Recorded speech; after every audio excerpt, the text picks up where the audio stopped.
Hi. I'll be right back. I just forgot something.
Okay, I have returned.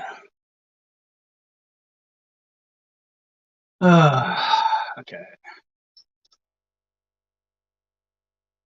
Why did I hear myself? I muted this. Oh, because of that. Okay, you guys can still hear me, right? Make sure I cannot hear me and you can. Hello, Laura. Hello, Destroyer. Hello, Navi. Hello, Heroes. I missed one at the start. Oh, I got everyone. All right. All right. Can someone confirm that they can, in fact, hear me? I had to mute my stream on my computer so that I don't rehear myself. I have not. Yeah, I'm watching on YouTube. So I said this last week. The reason I'm going to try it on YouTube now is STV raised their price. It used to be $2 an episode or $2 a day. Now it's $3 a day. That 50% increase. I'm kind of like, I don't know, man. So the thing about doing it on YouTube, first of all, I'll probably get more viewers. But then second of all, at least I'll get some ad revenue back out of it, which will offset the cost. I don't mind throwing away like $2 on an episode. Not that big of a deal. But $3 is kind of getting into that slightly higher level each time. So at least out of this, I'll get some of the ad revenue back, which will cut down on how much I actually spent on. So yeah, that's why I'm doing it on YouTube now. Twitch will probably just kind of become like where I play GeoGuessr. Maybe once in a while I'll play GeoGuessr on here, but I think the live watch-alongs I'll move to here just to offset some of the cost. You hear me? Excellent to know. When I had it set up earlier, because since this is probably going to be a longer stream, I have my phone plugged in right now to keep charging. So I don't have my usual audio like cord that comes out that you would see me put into my ears. So I had to check it myself first behind the scenes, and it sounded good. But then when I went live with you guys, the sound was coming back to me. So I had to mute those on here, and I was hoping that wasn't going to impact that there. And good to hear it had it. Who's worse, Snyder cultist or West Island fans? Snyder cultist. But that is a race to the bottom. That is two terrible groups. They're both bad for different reasons. Catch you up after the episode. Fair enough. Have a good one, Justin. Flash will be on break after this episode. Correct. This will be the last episode before the Flash goes on break.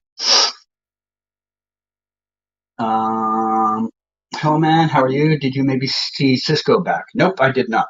I have had somebody on the crew tell me, as far outside of the people they know I personally saw on set, their exact words to me was lower your expectations for anyone else.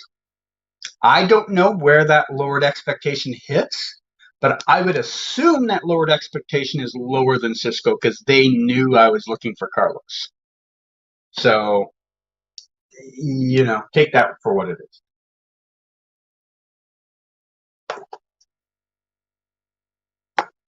Have I watched 303 Mandalorian yet? No. I actually considered after the Flash is over, assuming that the program I use to watch it is running and has it updated, because the first episode of the season, they didn't update it for 2 damn days. But last episode, it was up like the next morning. If it's up, I might watch that on here too. We'll see. I don't know. We'll see. Snyder announced something on Twitter. Okay. Cool for him. I did not watch The Flash till later, so see you later. All right, have a good one, heroes. Have a good night. Thank you for the answer. You are welcome. All right, it is 5 p.m. How far behind will it be?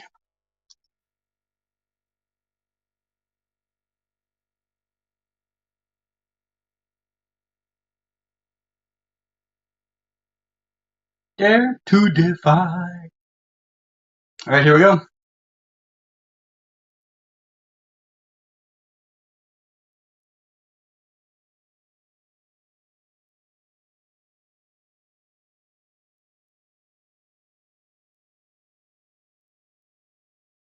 Oh, they're doing callbacks about Becky Sharp. We all knew she was in the episode, but I hate when they do that at the start of the episode. They kind of spoil things that are going to be in the episode.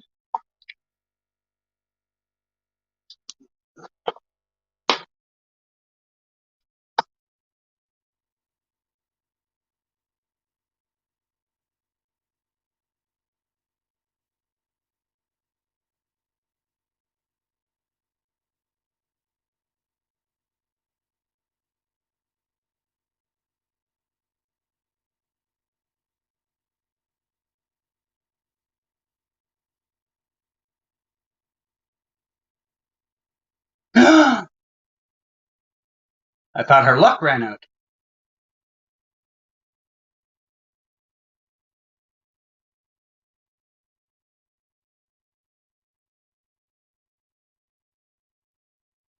Isn't this the guy that Caitlin went on a date with?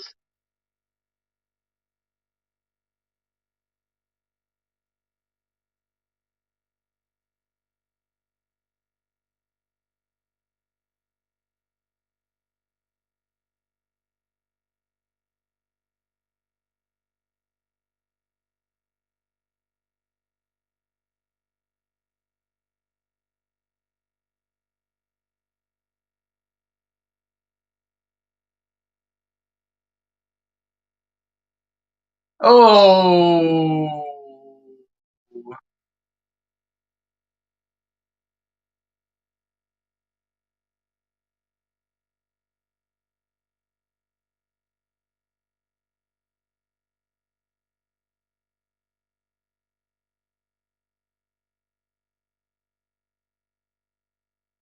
wow.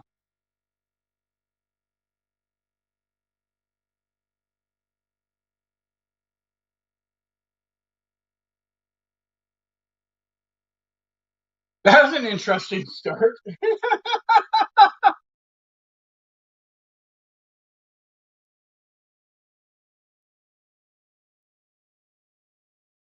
Can you ask where I'm watching? Yeah, I'm watching on Us TV now, but you got to pay for the service. It's $3 a day.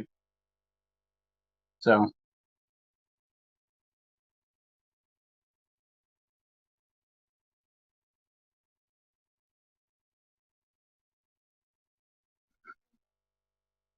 way to watch it outside the U.S. I just told you.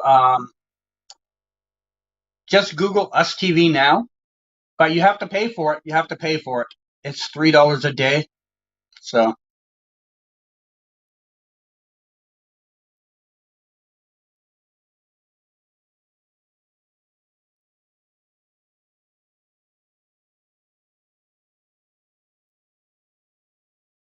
Cecile's about to go on her break, and I'm sure she's getting a call from Becky.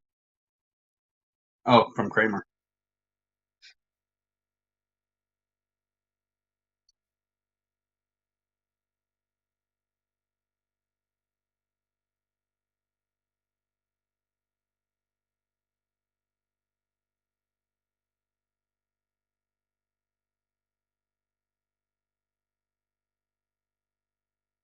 The heck?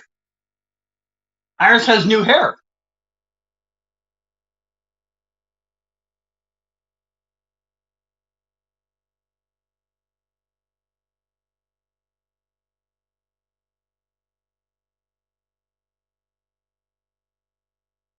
And there goes Barry. Bye, Barry. I'll see you probably at the end of the episode.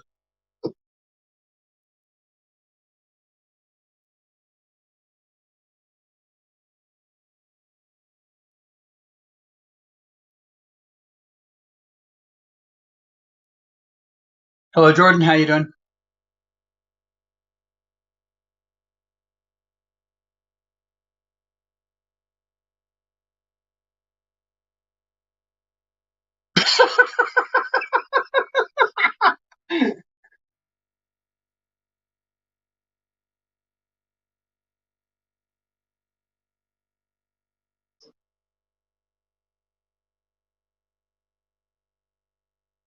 Chegra kiss? Yes, we got another Chegra kiss.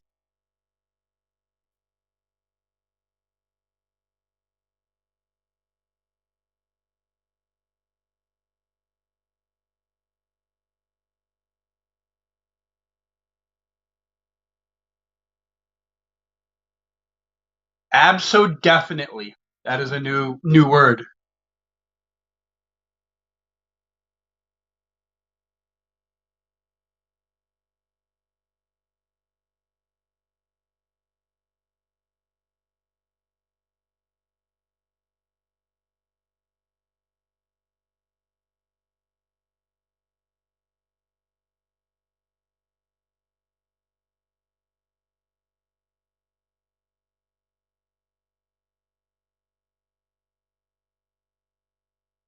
Eric Welch is allowing Candace to change her hairstyle for one episode, I believe.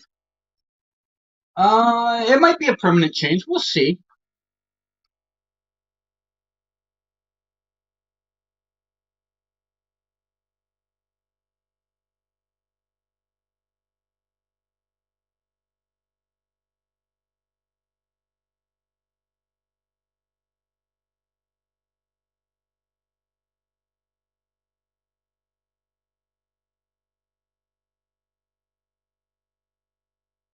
What does Keon and Chillblaine have to kiss to unlock Keon's powers?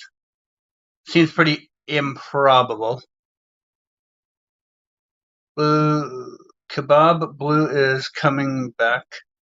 Zoom is coming. Savitar Reverse Flash. Yeah, I'm aware.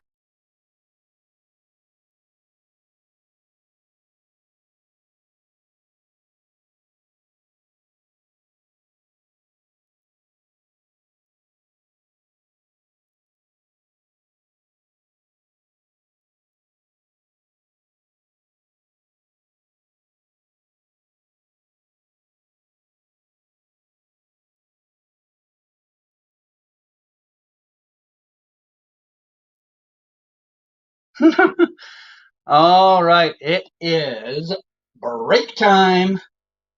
I'm basically caught up to the chat. Now commercial, so can I talk? Yeah, go right ahead. You can talk during the episode. I just might not get to it till the break. Uh,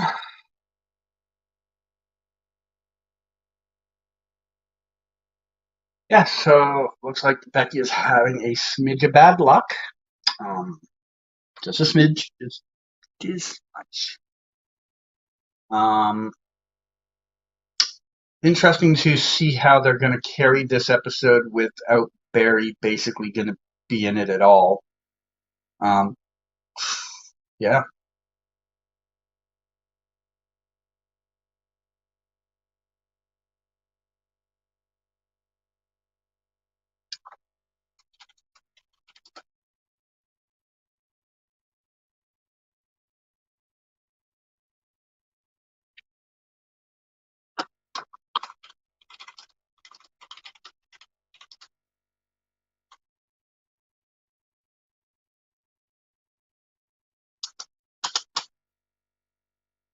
Thoughts on Checker Kiss out of 10?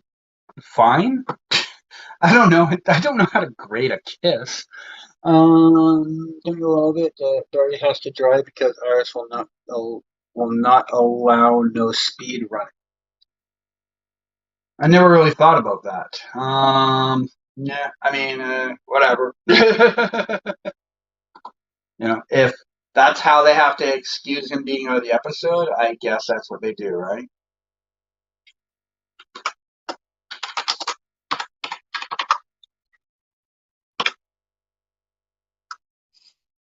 Hmm.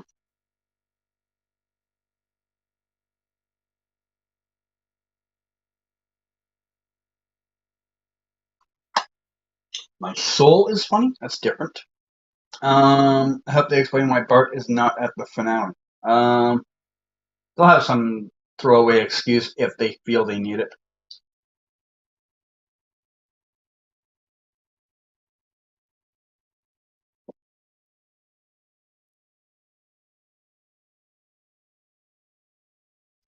The only thing that will make this episode better is if Goldface and Jenna. Low probability, low probability. I heard they do reference Goldface in the episode though.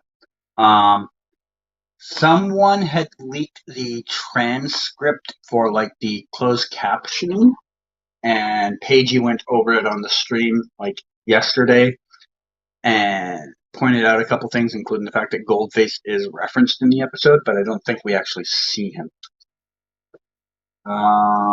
What I should be doing? I should be doing this,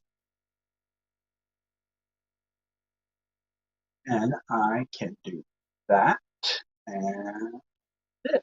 All right. Now I can see the chat while also watching the episode instead of having to look at my phone every 2 minutes. We are back.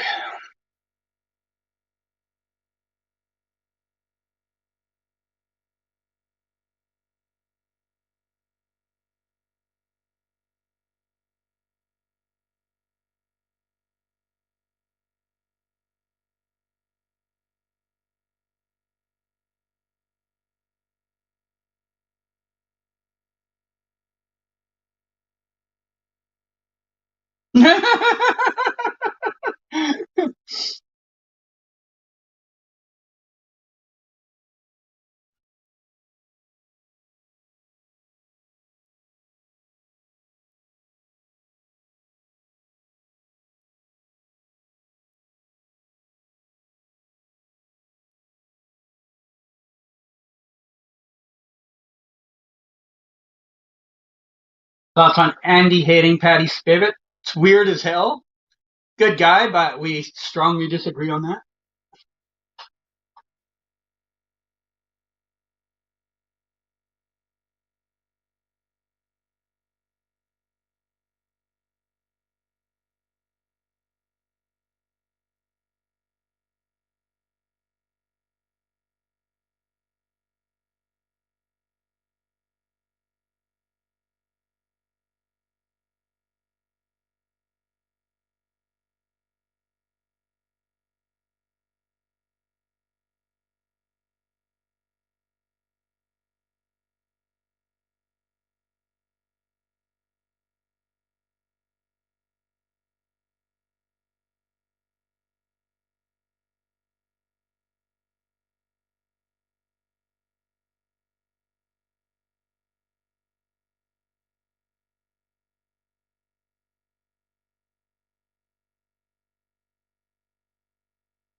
Lucky for the team, they know someone that's half regular at O'Shaughnessy's.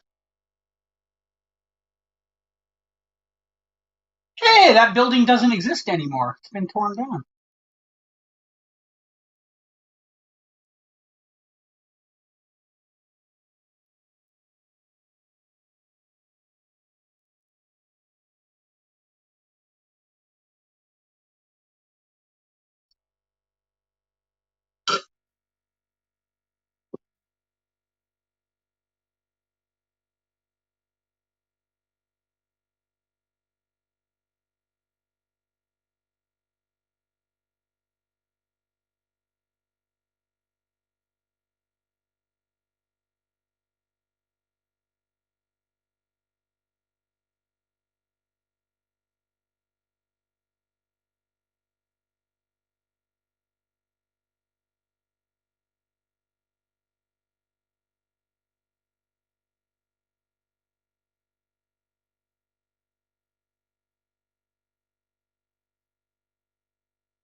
That was weird.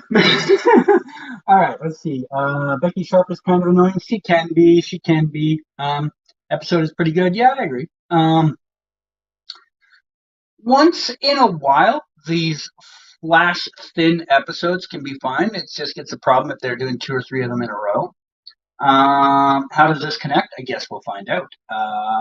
Andy hating on Patty because he is a West Allen show. Definitely has something to do with it. Wonder if like your brother-in-law has something against his brother. Well, I think that last scene answered that question, that it wasn't her brother-in-law, that it definitely has something to do with gambling. How is this episode so far, guys? It's been all right, yeah. The episode's not that bad, but I feel like it's going to get better at the end. Okay. This episode is not that good. Yeah. I mean, it depends what you look for in an episode, I guess. I just look to be entertained. The guy should have just shot them. Well, I mean, if you're depending what your end goal is, killing someone just for the sake of killing them could be a problem, right? You don't just shoot someone unless you feel you need to, right? They're not just they're not just going to go around like murdering people just because those people might be mildly annoying them, because they know that could end up causing them more problems down the road, you know.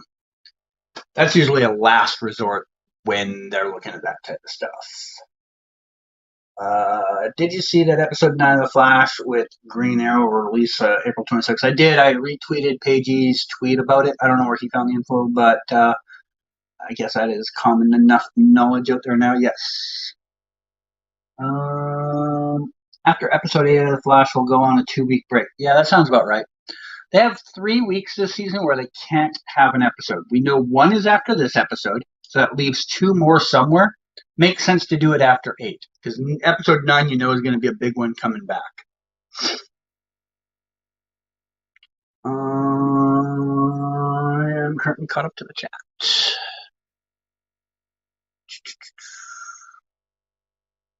this up here. So I can look at this and everything else. We have our ad for CW show, so there's Flash will be coming on any second.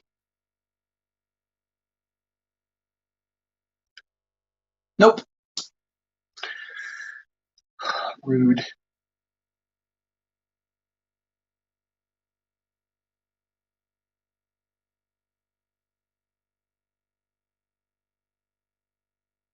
Jessica Chastain actually starring as Grace Randolph. I don't know.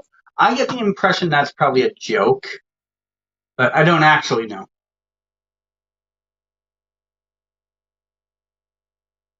What disease does Lois have on Superman? Lois, you think it's cancer. I guess you'll have to wait till next week. I know something about the episode, but I wasn't really supposed to be allowed to tell anybody, so I can't talk about it.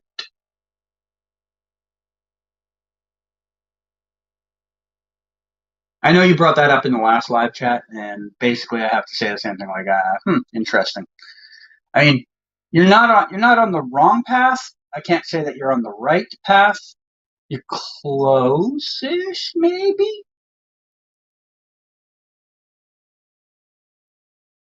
Just saying, the fact that Bruno was trying to cure somebody of a disease just moments later. I mean, not a coincidence if you've watched enough TV, right?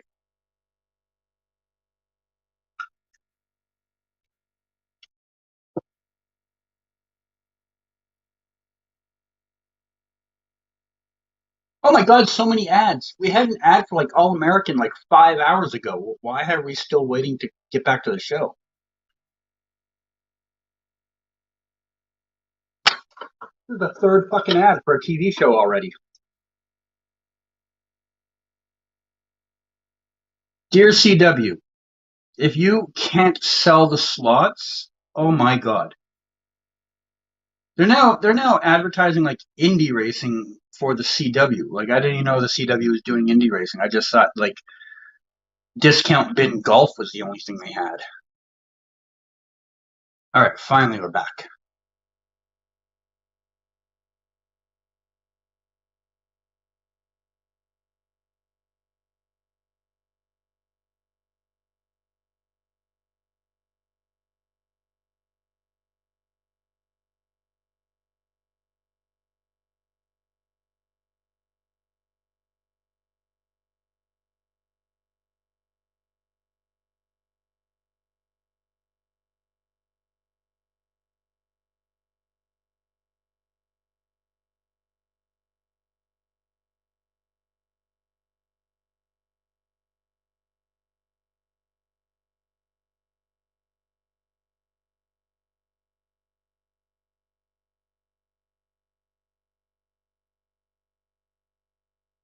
Apparently she didn't kill those two guys. Yeah, that bartender's looking for a new job tomorrow.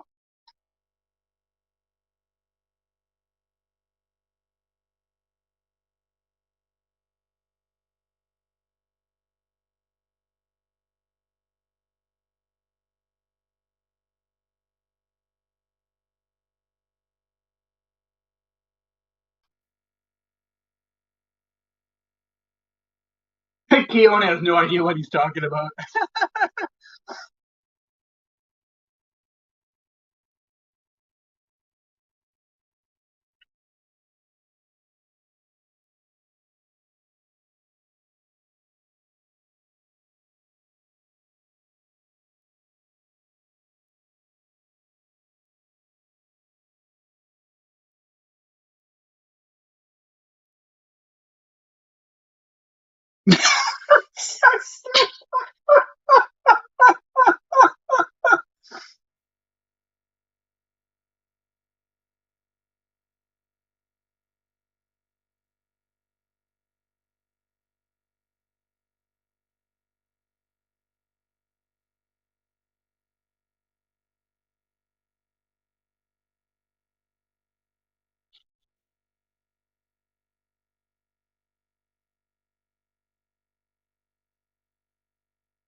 Why are they so focused on only ice powers? Why don't they try other things? Thank you, Chester.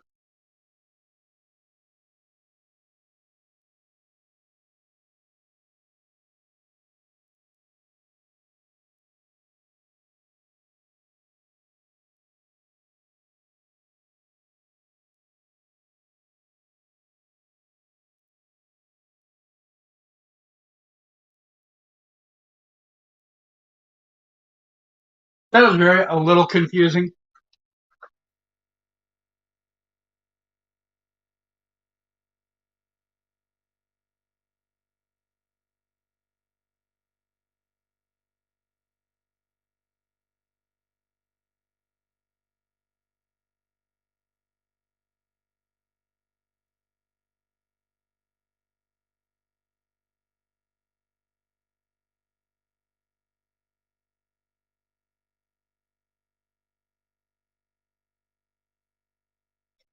Oh my god.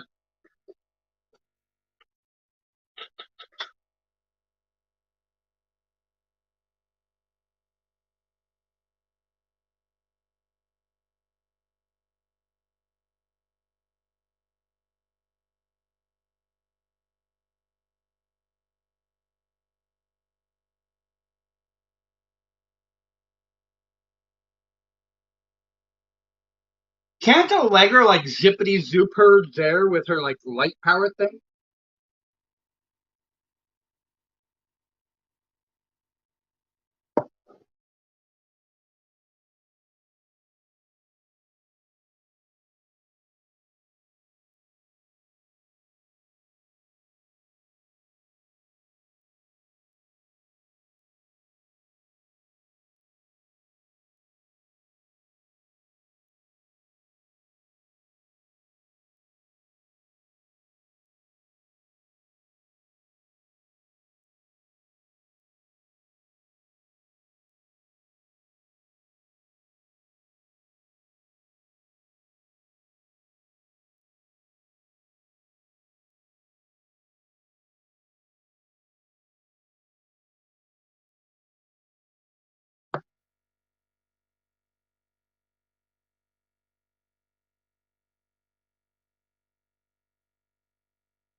What the hell was that?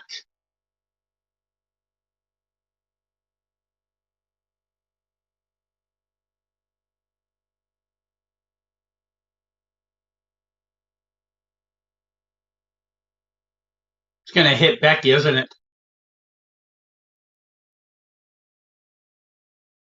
What the hell is going on?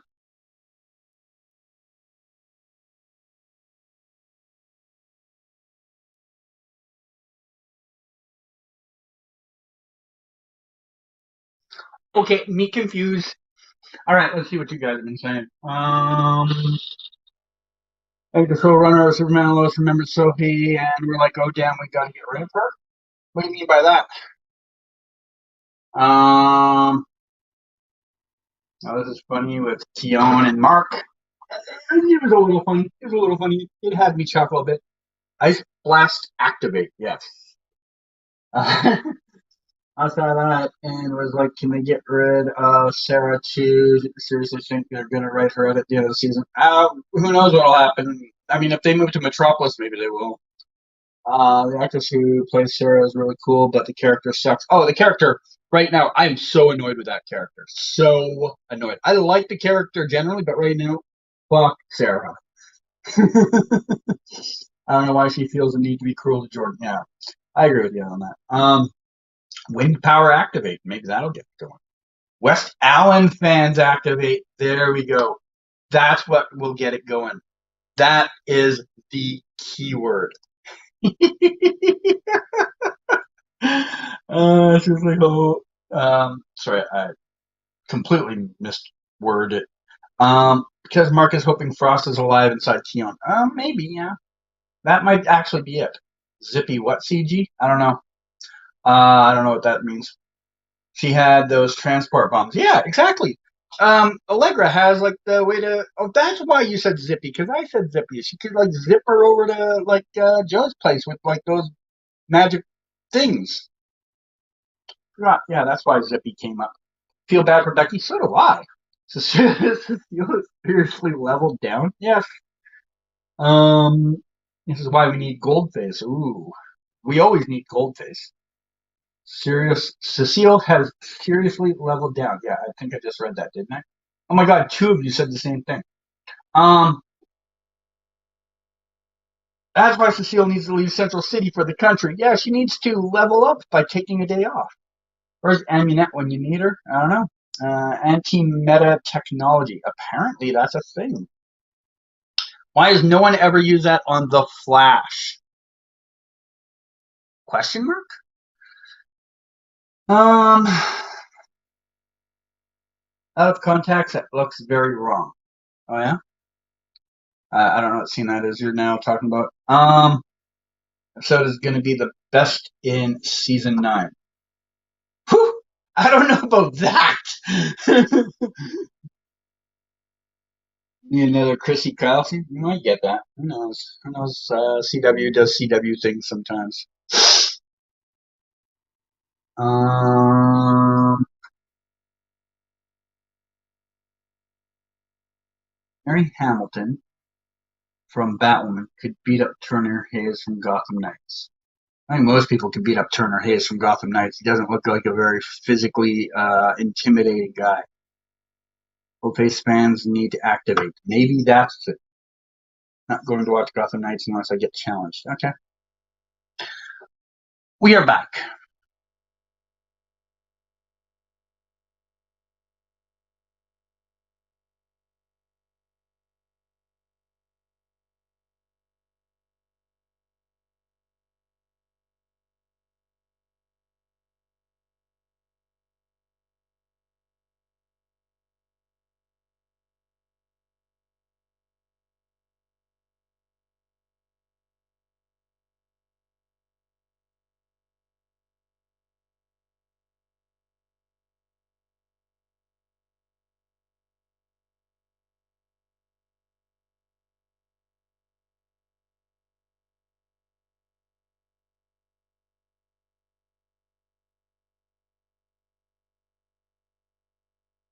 Yeah, Chess will figure out what that does.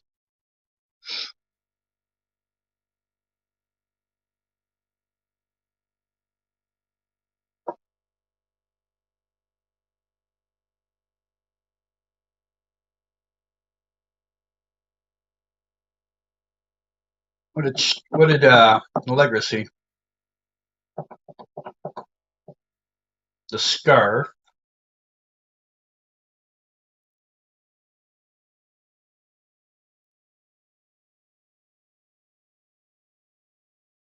What does she think she saw?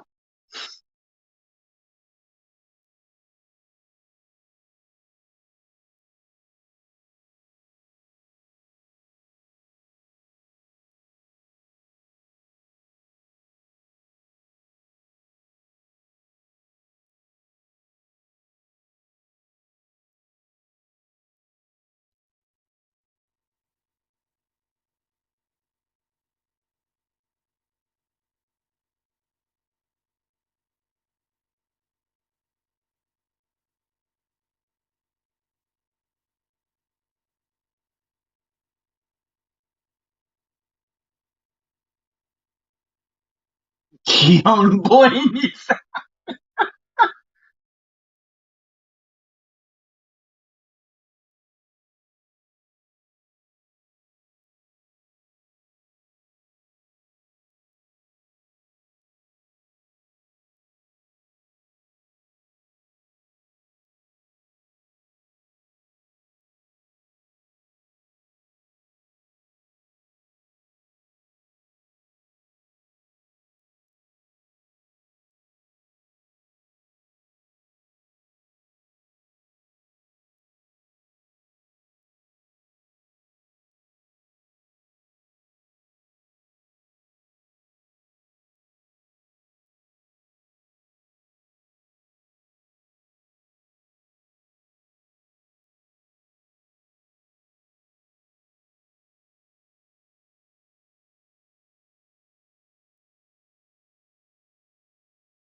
I know they have a hole in Star Labs, but it shouldn't be snowing in there. Fix the hole, guys. Fix the hole.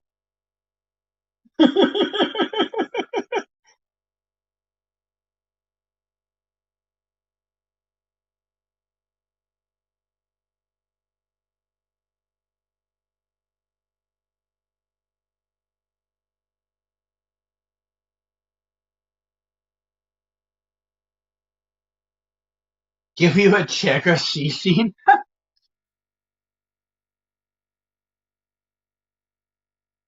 It's on at 8 p.m. You won't get that.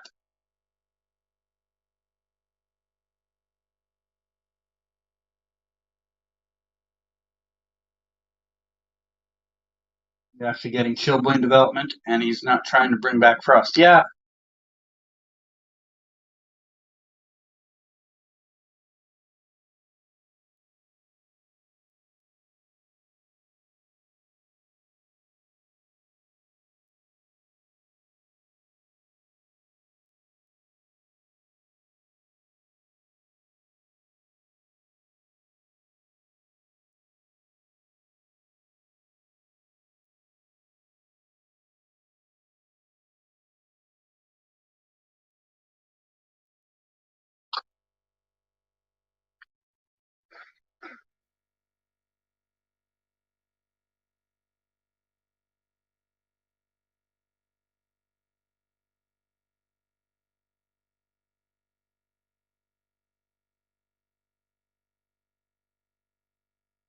Every weekend. Literally, this is the first weekend since Joe left.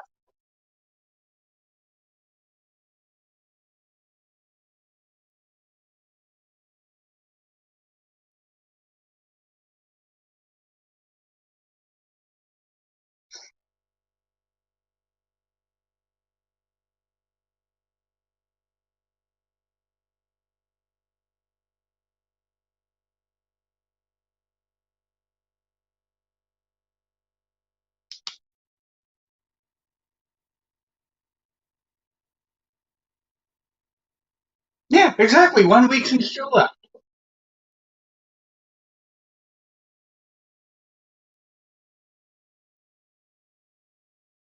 Writers realizing Cecile doesn't need to stay. Oh, if only, eh?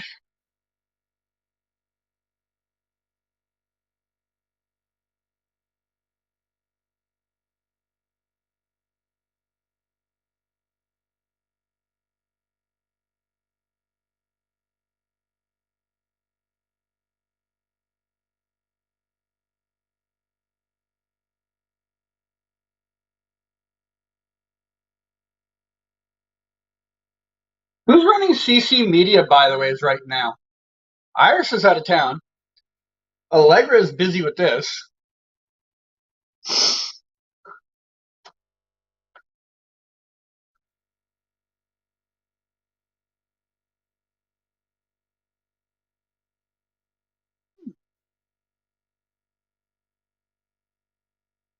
There's your Goldface reference.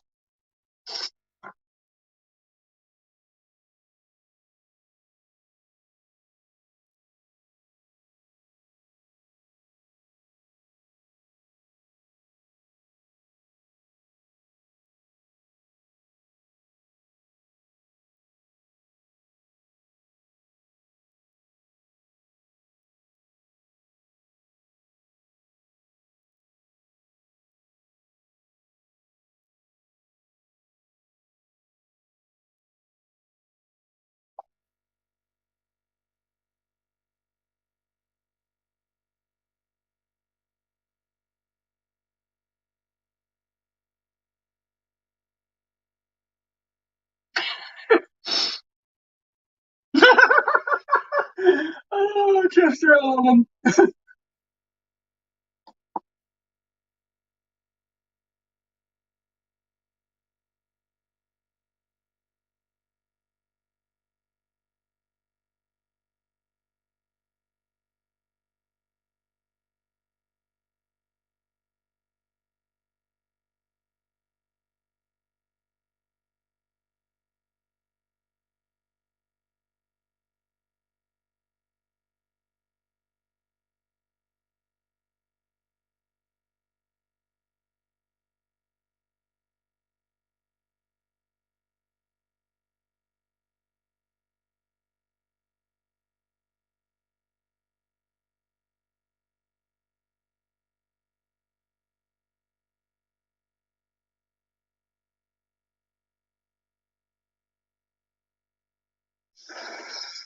Hmm.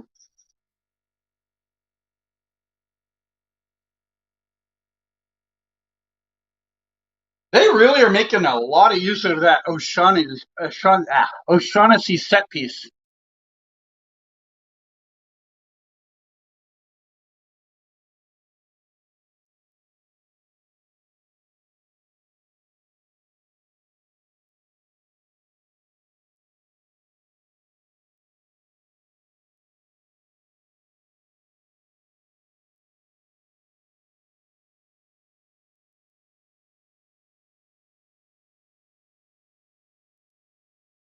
Lots of empty. Right. All right. So whoever called it earlier that said Tony's going to be the bad guy, you got it. How far behind am I? Uh, would you watch a Jonathan and Natalie relationship? They would be a cute couple like Barry and Iris. I have no idea who that is. Oh, Superman and Lois. Them. No, because they're kind of like brother sister. It literally, it literally. Oh, I get why you said like Barry and Iris. Oh my fucking god.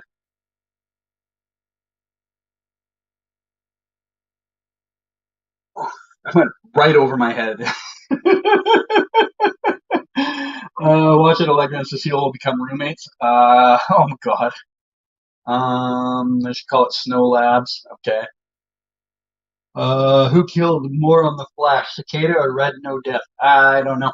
Um, I think that I think girl that was Allegra's bad guy last season is running CC Media. Smart. Um, I know I asked about CC Media, but I don't know who you're talking about. Cicada may be a bad villain, but at least he killed people. Okay. This stupid storyline is starting to come together now. I am thanks CG. I appreciate it. You're welcome. I don't know what I said. They're going to use girl power to stop them. Ah, God, no! Don't bring that into existence. Um, would you watch it, John? You already asked me that. Do you think Barry will be upset, Cecile, if she upset Goldfish? I don't know. That's a down the line to be decided thing. Taylor. You think Taylor's running CC Media? I guess maybe. Season is pretty good so far. I mean, it's okay. It's watchable.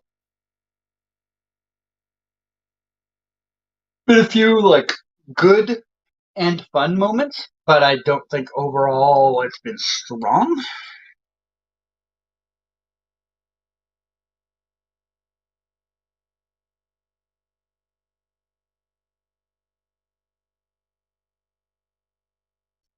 Um,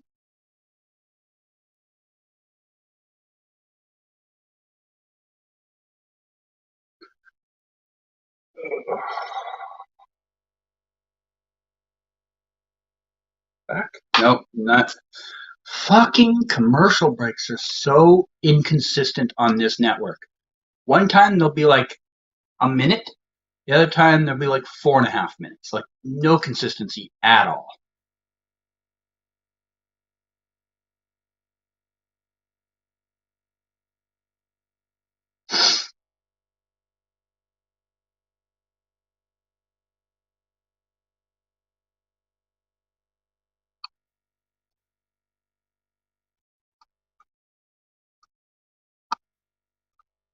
And he might be jealous when he sees Keon and Killblane are together. Why? I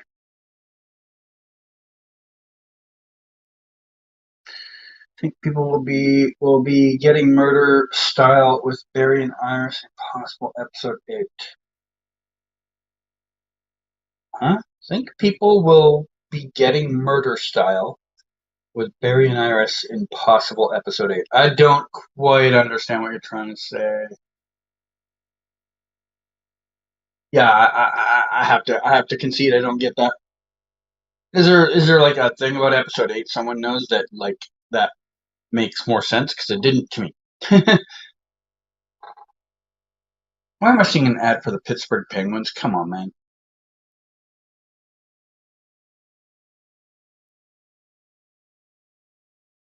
Oh, apparently they're the official car of the Penguins. Oh my God, so many ads. So many, so many, so many, so many, so many. I lost track how many there's been. Oh, we're back.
That's not obvious at all.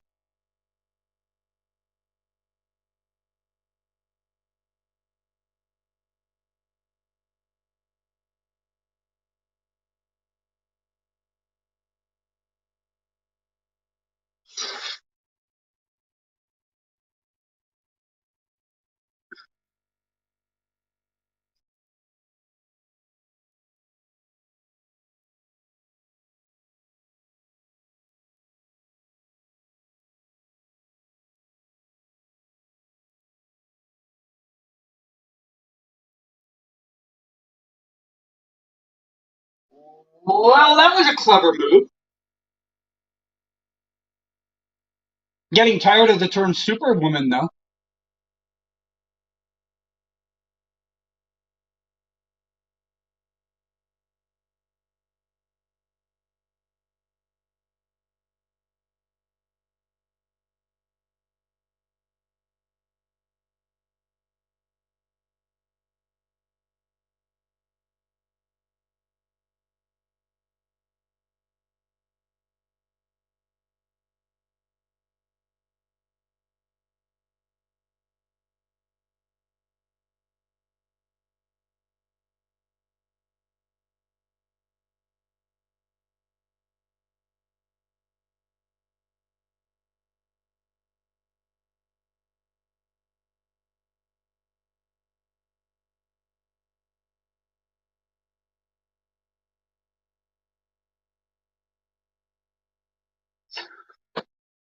Okay, so why, if the ring is able to demeta Becky, does it not now demeta the Superwoman?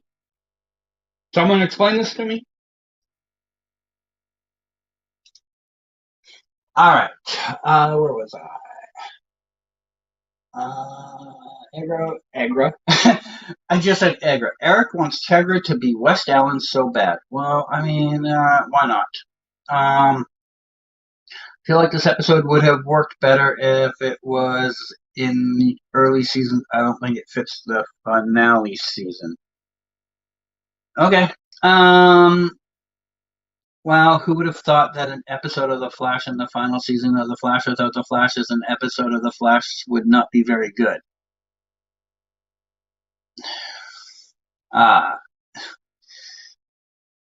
Eric Wallace states in an interview that Barry and Iris will be investigating a possible murder. Okay. Me Too about Superwoman is getting old. Yes. The first time they said it, I just let it slide. I heard him say it, and I was just like, okay, I'm just letting that slide. Second time, now it's like they're trying to make it work. Did Cecile just say Superwoman? That might be one of the most cringiest lines the show has ever did besides Daddy Likes the Metal. Daddy Likes the Metal is not a cringy line. You take that back. But this was. This was one of the dumbest lines the show has come up with. Worst episode of The Flash? No. Not even close. Not even close. Not even in the bottom 10. The whole fight was hilarious. I couldn't stop laughing. Yeah, there's been some fun moments in this show. It just, without Barry, it struggles. I don't think it's a bad episode. I just don't think it's a great episode. Um, the whole fight was hilarious. I couldn't stop laughing. Fair enough. Yep. Episode is not very good. You're allowed to feel that way if you want. Besides Chester, because Chester state dark matter powers would deactivate once she removed it. Oh, right. Yes, that was actually explained. You're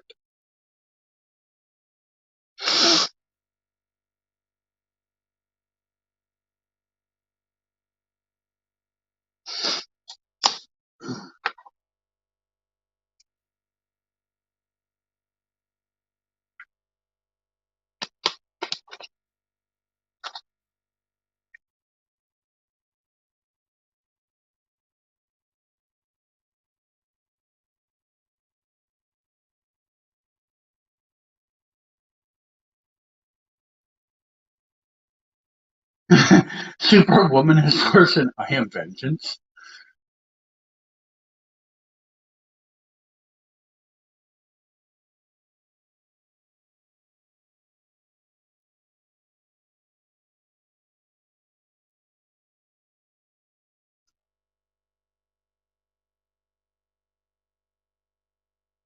Of course he woke up from his coma.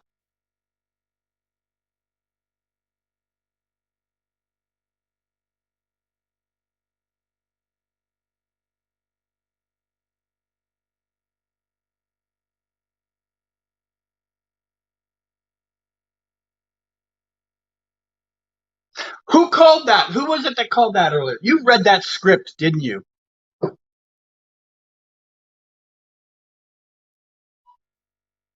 Who said that earlier? You guys read that script.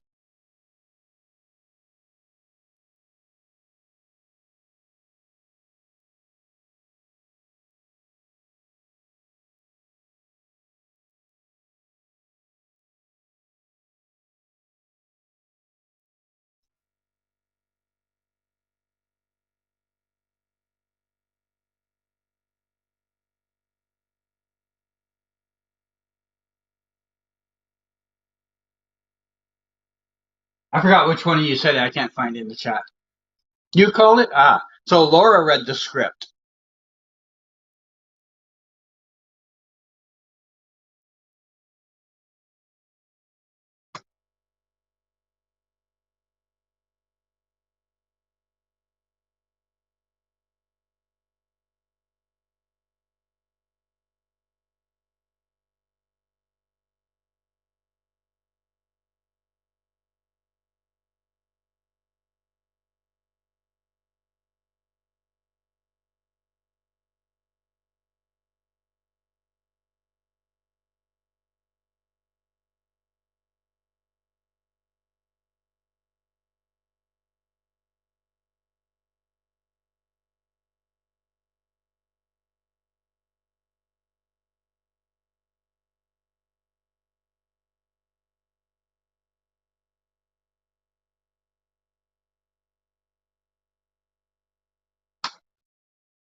Yeah, it's interesting that they mentioned Nora on the banner, but not Bart. Aren't they twins?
I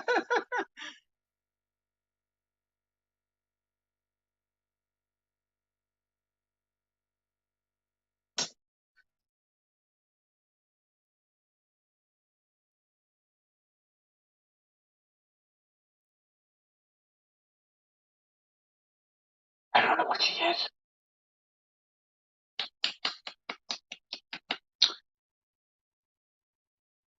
All right.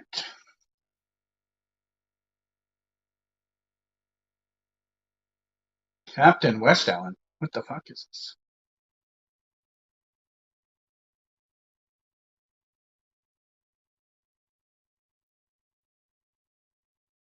Okay. Okay. Hmm.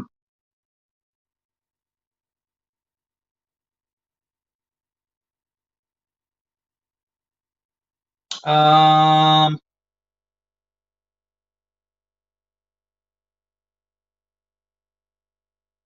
they showing Gotham Knights again?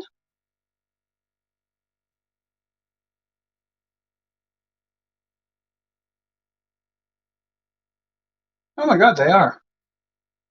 Okay, well, I don't need to watch that again. I mean, I didn't hate it, but I don't need to watch it again. Okay, that's done. I don't need that. I can move that. Can you guys still hear me fine? I don't need to plug in my headphones right now. Um, Perfect. All right, we are done the episode. Let me just catch up on the last few things. Cisco should have been at the baby shower while, scheduling conflicts, that stuff. What if Bart comes first? I guess, what if? Maybe they'll name Bart Nora and Nora Bart. Um, that would have seen that scene would have been better if Thawne was at the baby shower. Oh, okay. Nora is older. Oh, okay. I thought for some reason they were twins. Superman and Lois 9, Mandalorian 8, and Flash 6. All right. So my theory was True Keone is an alien. And she can't be an alien. She didn't come from space. So you would be wrong with your theory. Superman and Lois was a 10 for Justin. Daddy didn't really like the metal. Okay. Yeah, I can hear you fine. Good to hear. What do I think of The Mandalorian episode 3? Haven't watched it yet. Have not watched it yet. In fact, I had considered watching it after this was over, but I haven't checked to see if it's on yet. Give me a second. Did I forget how to spell it? Yeah, I know it's in my bookmark somewhere, so give me a second.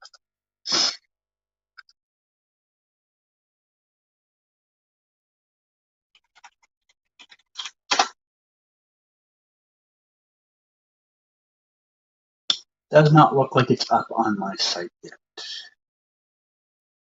Sad face emoji. Yeah, not up on my site yet. I can't watch it yet. Hello, Eddie. Welcome, everyone that's coming in now after the episode has ended. I am going to try and shorten this so that I don't have two tabs open at once. 2 seconds here. Oh, there. Good. Okay, I got everything on one tab now. I don't have two tabs open. All right. So we had ourselves a bit of a berryless episode. Just a smidge less berry than usual. Just this much less berry than usual.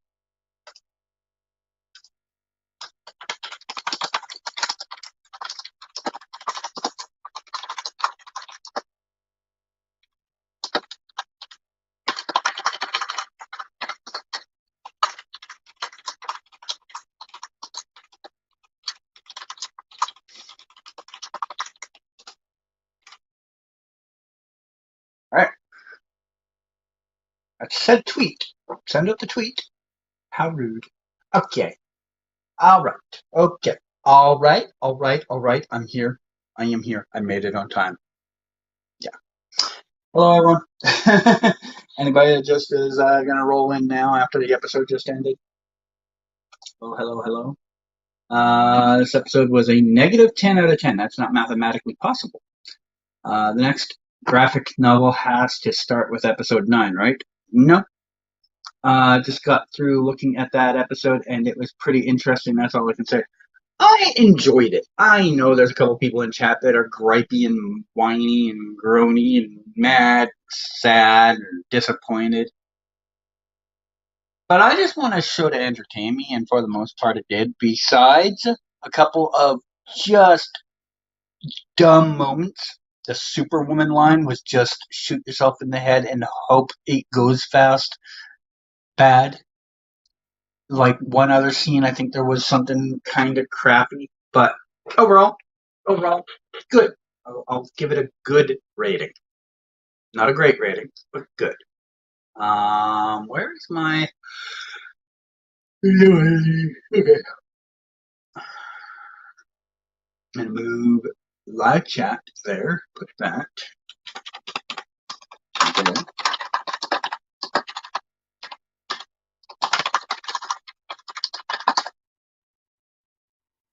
Okay. Just changing the title a bit so that anybody seeing it knows what's going on. Andrew, this is what's up. This is what's up, Andrew. Welcome. How are you? Have you recovered from one of the most epic episodes in television history? Theo and Allegra are roomies now. At least she won't be alone. Right, yeah. Because she'll have Allegra there and many nights Chester. I think Eric Wallace said Bloodwork episode kicks off the final arc. Oh, okay. Superwoman sounds like something that should be in Superman and Lois. Yeah, I agree. It was a dumb line. But yeah, you know, they are on pace like one dumb line an episode. So you know, it is what it is, right? It's Andrew the Patty Spivot hater. Yes, it is. Andrew is allowed to be wrong once in a while. I allow him one wrong take a year, and he's used it up now. He has to wait till 2024 to have another wrong take. Nicole Means. I am familiar with that name. Hello, Mystical. Did you hear they confirmed Diggle won't be in Superman Lois this season? Well, Wole Parks confirmed. We'll see. He probably knows what he's talking about, but do you remember? I'm going to take you way back to a time in the Flash when Danielle Nicolette told us there was going to be a big ass, super mega huge, blow everyone's mind guest star that just is going to explode the world, and that turned out to be Neil McDonough, I think. So I just want to say, sometimes actors are wrong. I think Nicole will wear the Dreamer suit in the beginning, and she will be a civilian the rest. Who knows? We'll see. I mean, the episode's 1 or 2 episodes or 3 episodes down the line. Uh, Mystical Dallas wants to know if Andrew is going to interview Nicole. That is only a question that Andrew, her publicist, and maybe the show has an idea about. I don't know. Do not know.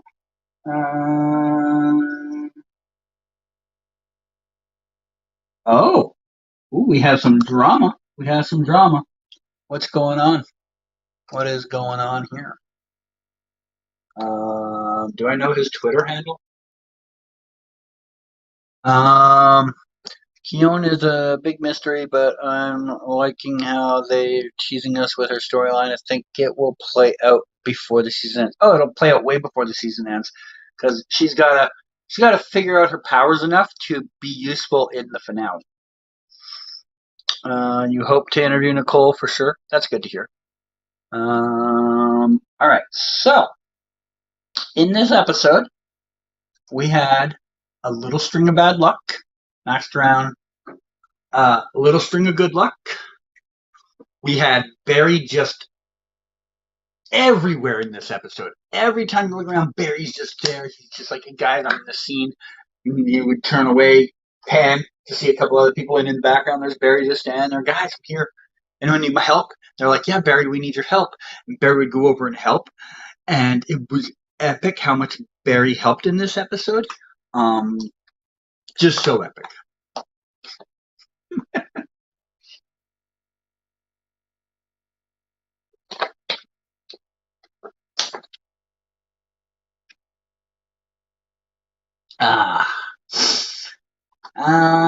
Nicole has a boyfriend from Toronto. Okay, duly noted. I think Keone will play a big role in fighting Cobalt Blue.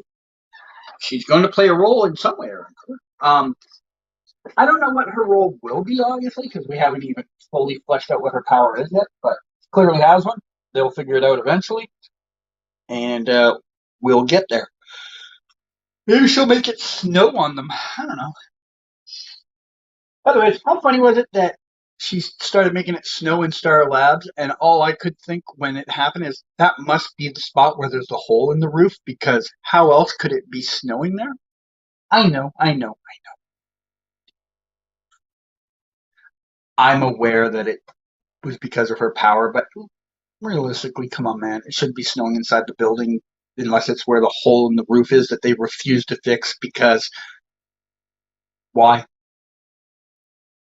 They always confused how villains are getting in their building, yet there's a hole in the roof. Big, huge hole. I don't like on people who sound public disclaimer. Well, you shouldn't. Love you, Andy. Keep up the good work. I'm not Andy. Barry isn't gonna wear the Flash suit next episode. Duly noted. At least we got to see Cecile's Jedi powers this episode. That makes the episode a 10 out of 10. Good to know. Good to know that's what you need from an episode. Keone will be important in the finale, according to Eric Wells. Yes, he did say that a long time ago, and I am sure she will be in some way, shape, or form.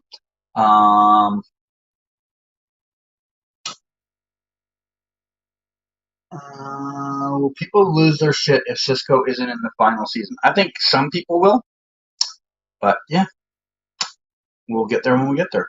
Chillblaine likes Keone. He won't admit because he's not over Frost. I think that's kind of obvious to most people.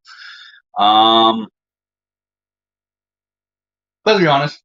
If you had a girlfriend and that girlfriend suddenly died, and there was another girl who literally looks like her, you're going to have an interest in that girl too, because she looks a lot like the one you already liked.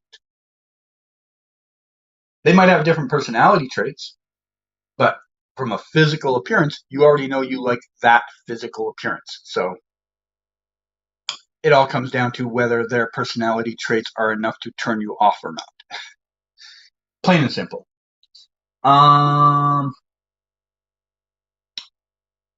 Remember that episode where Dreamer almost killed a transphobe? Yep. CG Barry was so useful in this episode, we didn't even get to see any Chegra scenes. I know, it's so disappointing. I wished we'd got more Chegra and Cecile. Why were they holding them back in this episode? TG, check the preview for 907. I saw it. It was at the end of the episode. Will Lucy Lane appear in Superman Season 3? I didn't hear about her being in town. I'm surprised the Sinker isn't back for the finale. Nah, doesn't have very good speedster powers.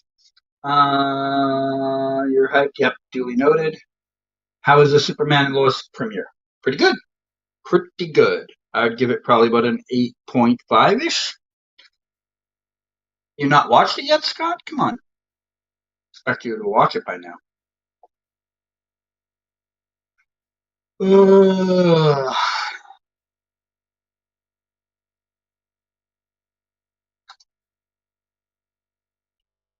Why is my chat on here not moved since 5/11?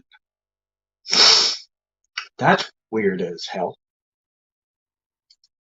The title updated, but my chat didn't. That is weird as hell. There we go. All right.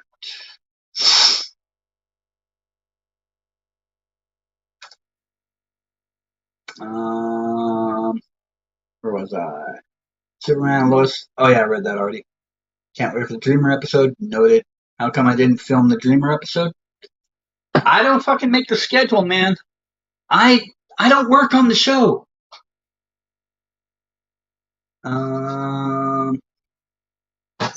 Tonight after this. Oh, okay. Keelan is Mother Nature. How else would she know that Iris is pregnant and Chris? No, yeah. I think her powers are going to be something similar to what you just said. Yes. How do you crash this stream? If you send a $1 million super chat, I will send you the link to the stream. You can do it privately if you want. If you do it privately so that no one knows you actually made a $1 million super chat, I can send you the link. But I should warn you right now that it is gonna be crazy because I am in need of getting my headphones in so I can hear you.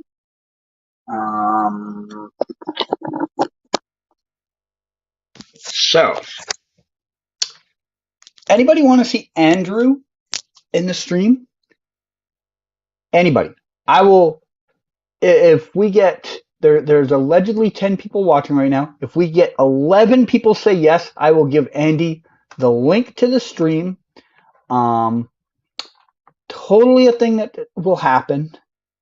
Whether or not he shows up will be on him, not on me. Not on me. I will have no control over this. All right, let's see what else has been happening in the chat. No, I mean film the set like you usually do. Because I don't work for them. I don't make their schedule, man. Have you seen Dreamer at Five Guys? She was there 3 years ago. I didn't see her at Five Guys. I saw her immediately after when her and Katie came back. If you've been on my blog, you've seen the photo of it.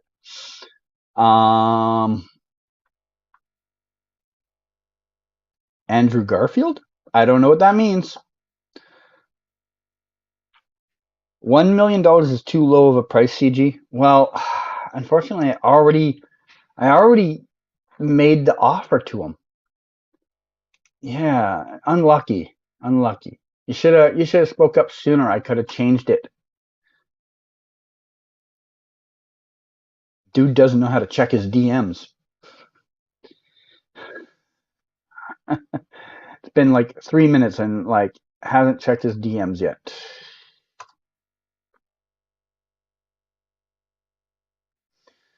So I'll probably just listen to the chat while I eat and not comment much. No problem. I like this version of Becky, the Luck Lady. She's better than the version before Crisis. Yeah, the version before Crisis was kind of like, okay, but this one I enjoyed more. I think because we got to see more.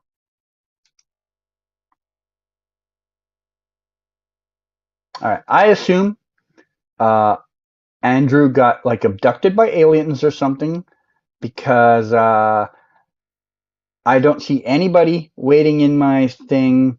Hold on a second. I might have someone here. Let me just see if I can get them in here. I am just gonna check. Hello?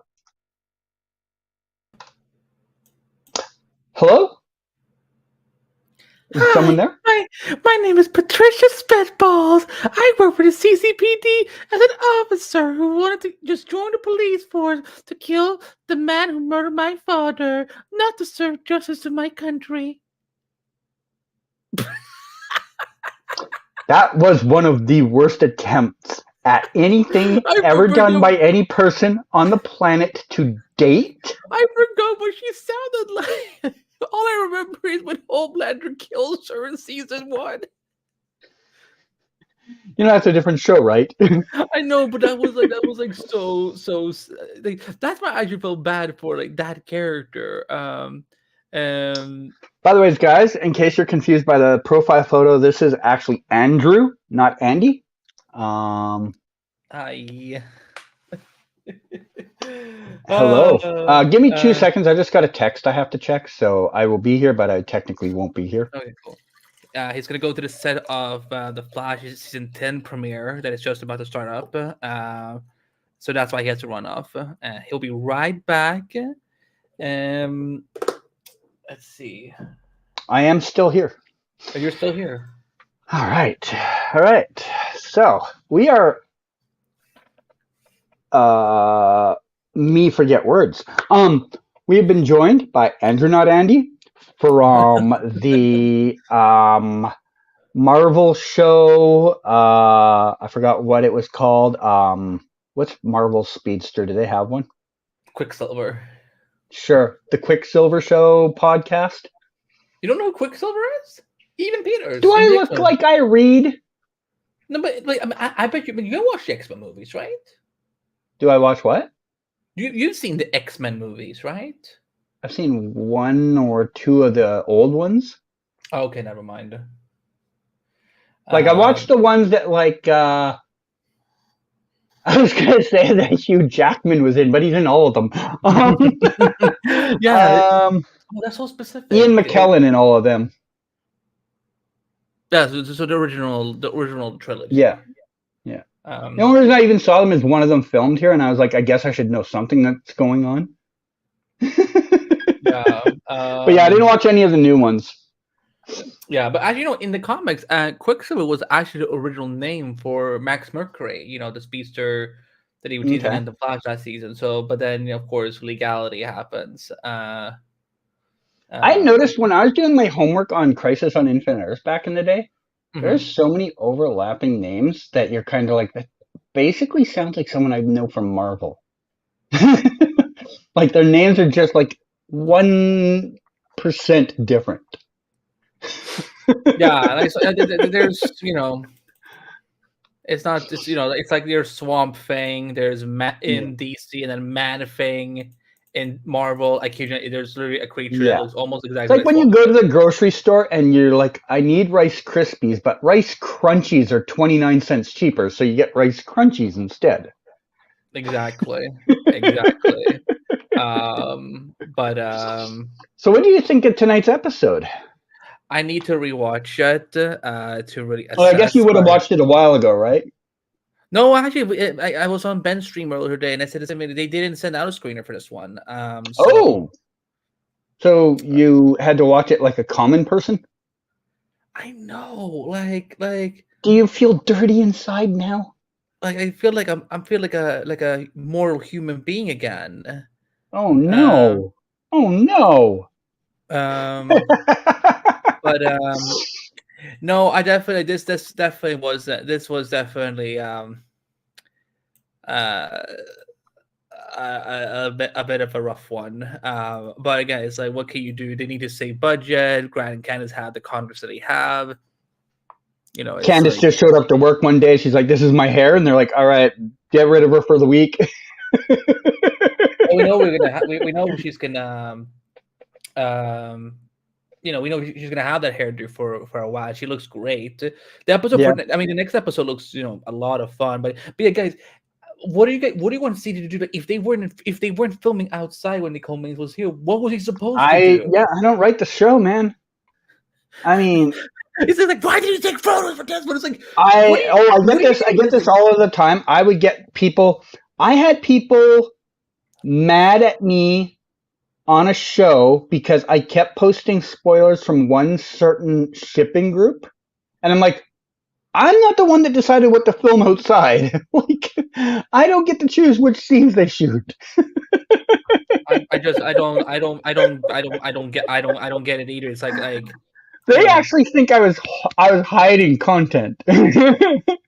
yeah, like again, it's like, listen, like if CG knew that Nicole was, you know, was outside somewhere, he probably would have taken photos No, of them. But like, 101%. Yeah. but all those you know, like all those shots in the trailer, you know, it looked like they were filming inside almost all the time. Like there was one shot that looked like a tunnel, but like, how is CG supposed to get into a tunnel that is probably in the studio or the studio? I mean, depending which tunnel it is, I've shot what was the season where the League of Assassins came to help out the Two, heroes? Huh? season two. Season 2. Okay, I shot a tunnel scene that day. I wonder if that's the tunnel they used. I don't know. I haven't looked to see anything from the Nicole episode, so I have no idea what they might have used. But yeah, Um, I mean that tunnel is used a few times. Like Arrow used it actually a few times, but I only really shot there once, maybe twice. Um, because of it's in this great location that is convenient for film crews. It's a 10-minute drive from the studio, and it is on a street that has almost no traffic on it at night. Like they could block down that whole tunnel. No one's life has really changed because of it. really? Like Oh it wow. leads, so it leads from. You know what? I'm going to bring it up on Yeah, sure. screen. Yeah, that Give me a second. Give me a second here, guys. I'm going to do some magic as soon as I can I read. can. I can read some comments in the meantime. Sure. Jordan Kent said we need bald Andy back for Zoom and Lois. Yo, I am bald. It's just growing. It's just growing back. Um, I don't uh, know. I see small pieces of hair there. it's only been two. And the thing is, like, this is only from 2 weeks ago that I shaved it. So like, it's, you know, it's quickly coming back. I could see Andy as a version of Lex Luthor. That would be so cool. He doesn't have that. You don't have the intimidating voice to be Lex. Although neither did John Cryer, and he pulled it off. I mean, I can do one voice. Superman. That was sad and a little concerning. All right, Yeah, so guys, I can see. this is the tunnel they would use. So you see this street, Enskina Street. So Enskina goes under a major highway, but up here is residential area, and as you can see, the residential area you can still like drive through up to Hastings and drive down this way if you want. Mm-hmm. So out here, the only thing it blocks off is this road from here through to here. This is all industrial area here. This is like Matrix Productions is where all the pylons. It even shows a picture of their pylon. That's hilarious. So when you go to a film set, you'll see hundreds of pylons on the road, and they all say Matrix on it. It's from this company. They're literally in the film industry. This road is so easy for them to shut down that they use it all of the time. Like would it be cheap for them too? Because no one Oh really uses yeah, it. because no one uses it.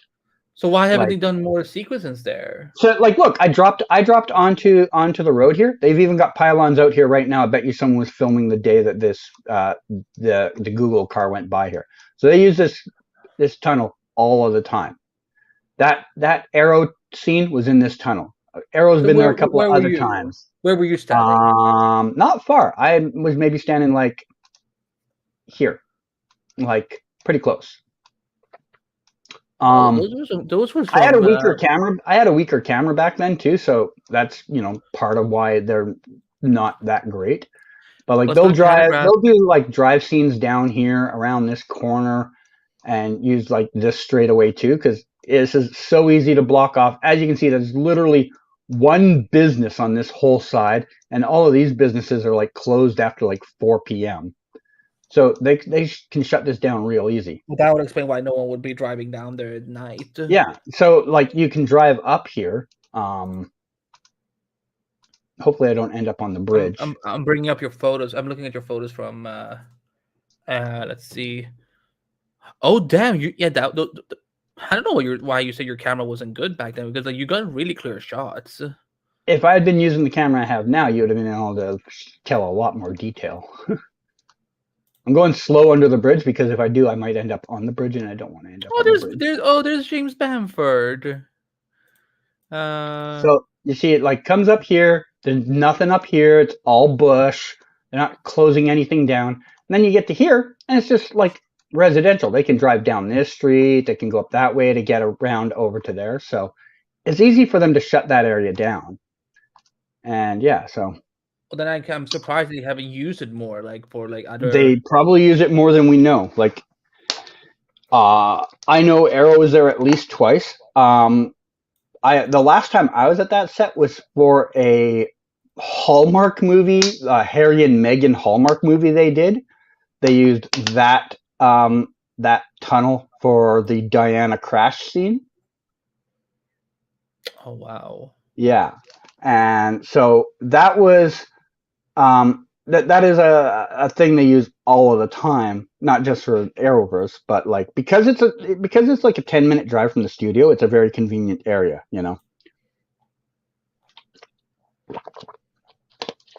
They can park their whole production down at I mean, it's called the P&E, but that doesn't mean anything to you guys. It's like a big fairgrounds. Big, massive fairgrounds not far from there, so they can park all their stuff over there, and no one's going to be bothered by it. And then they just bring the necessary equipment over to that street, Let's see what's going on in the chat here.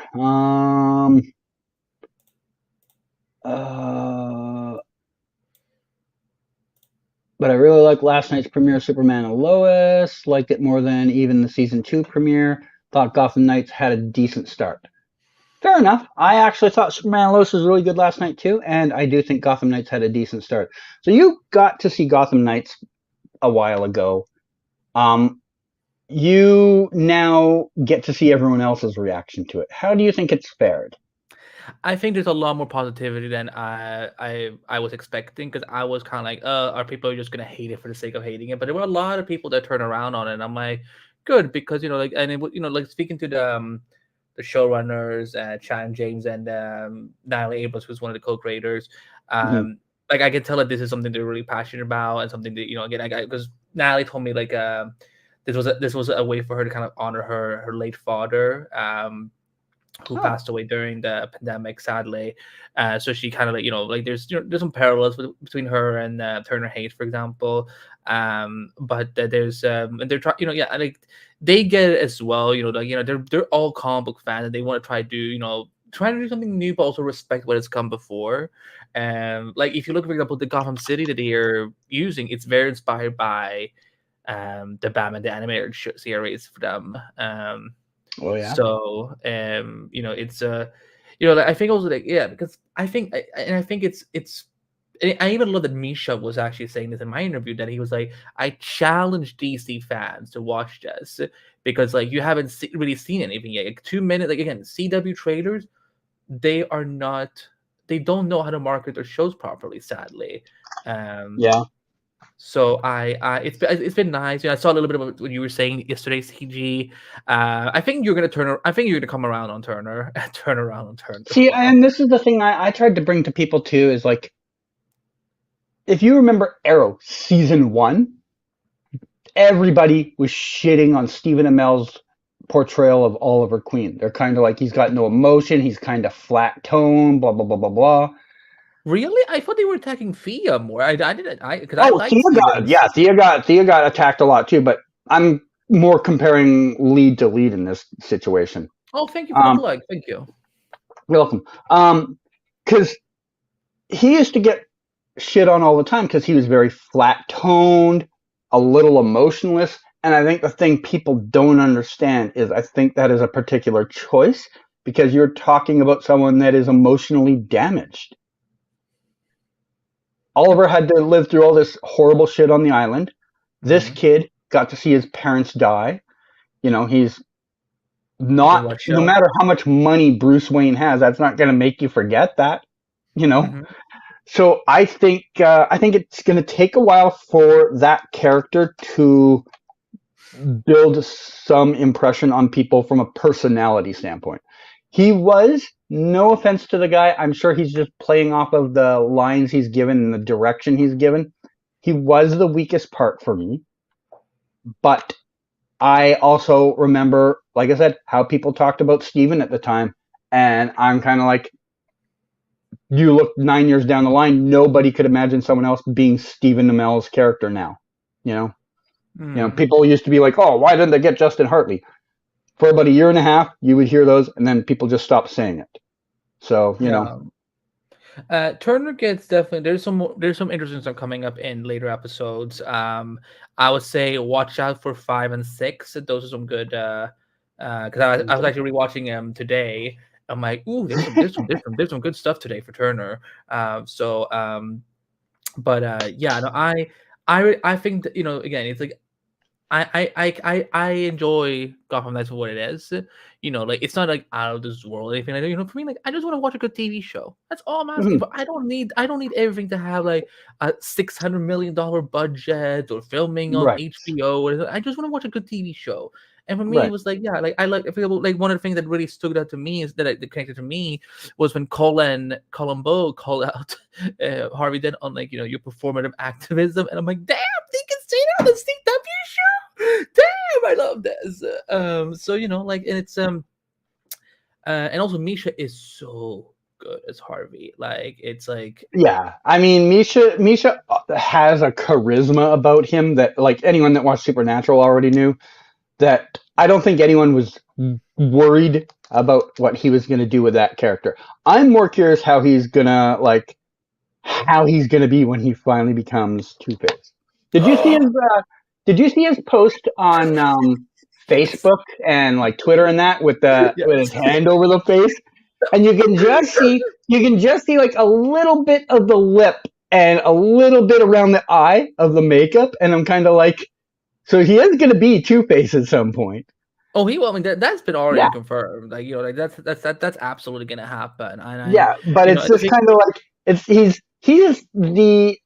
I'm amazed he gets another job because he just is always spoiling just probably a little more than the studio wants him to do. Well, I mean, for example, the thing he dropped to me because because I don't think I told you.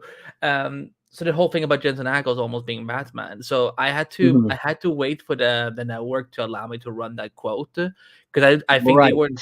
So I don't think they were expecting him to say that. So they're like, so yeah. So Yeah. once it came out, like it was got a little bit of a scoop. That was fun. But yeah, Yeah. no. But Misha is, and the thing is like something I never thought about with Two-Face until like more recent years was that Two-Face isn't a villain because of his disfigurement. It's because of the complexity that exists within him. And Mhm. I think I think Harvey is someone that is perfect to explore in multiple episodes because CG, some of these superheroes movies sometimes 2 hours isn't enough to develop a villain. I'm sorry, it's just not. And Right. Harvey, I think, Of course, benefits because the from villain isn't supposed to be the primary character either. yeah. So yeah, for me, um I know that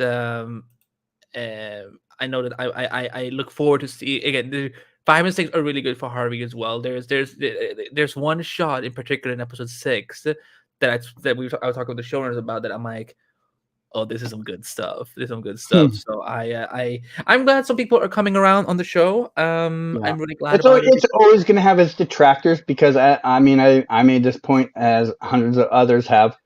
There's always going to be those that's not Batman people.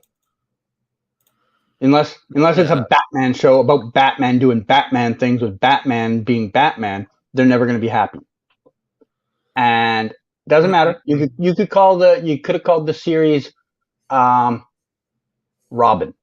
It could have been about the Robin character. They're still going to be mad. Could have been Robin and Alfred. Still going to be mad because it's not Batman. Did you have a favorite character out of the bunch? The crazy girl whose name I'm always going to forget for a little while. Duella. Her and Harvey were easily the carrying the episode people. The twins were pretty good. Are they twins or just brother and sister? I can't remember. I think they're twins. Okay. Yeah, they're pretty good, but there's like a A tier and then a B tier, and then there's the kid who's the lead tier. So yeah, the Duella and Harvey were the strong. They carried that show. The twins were decent enough.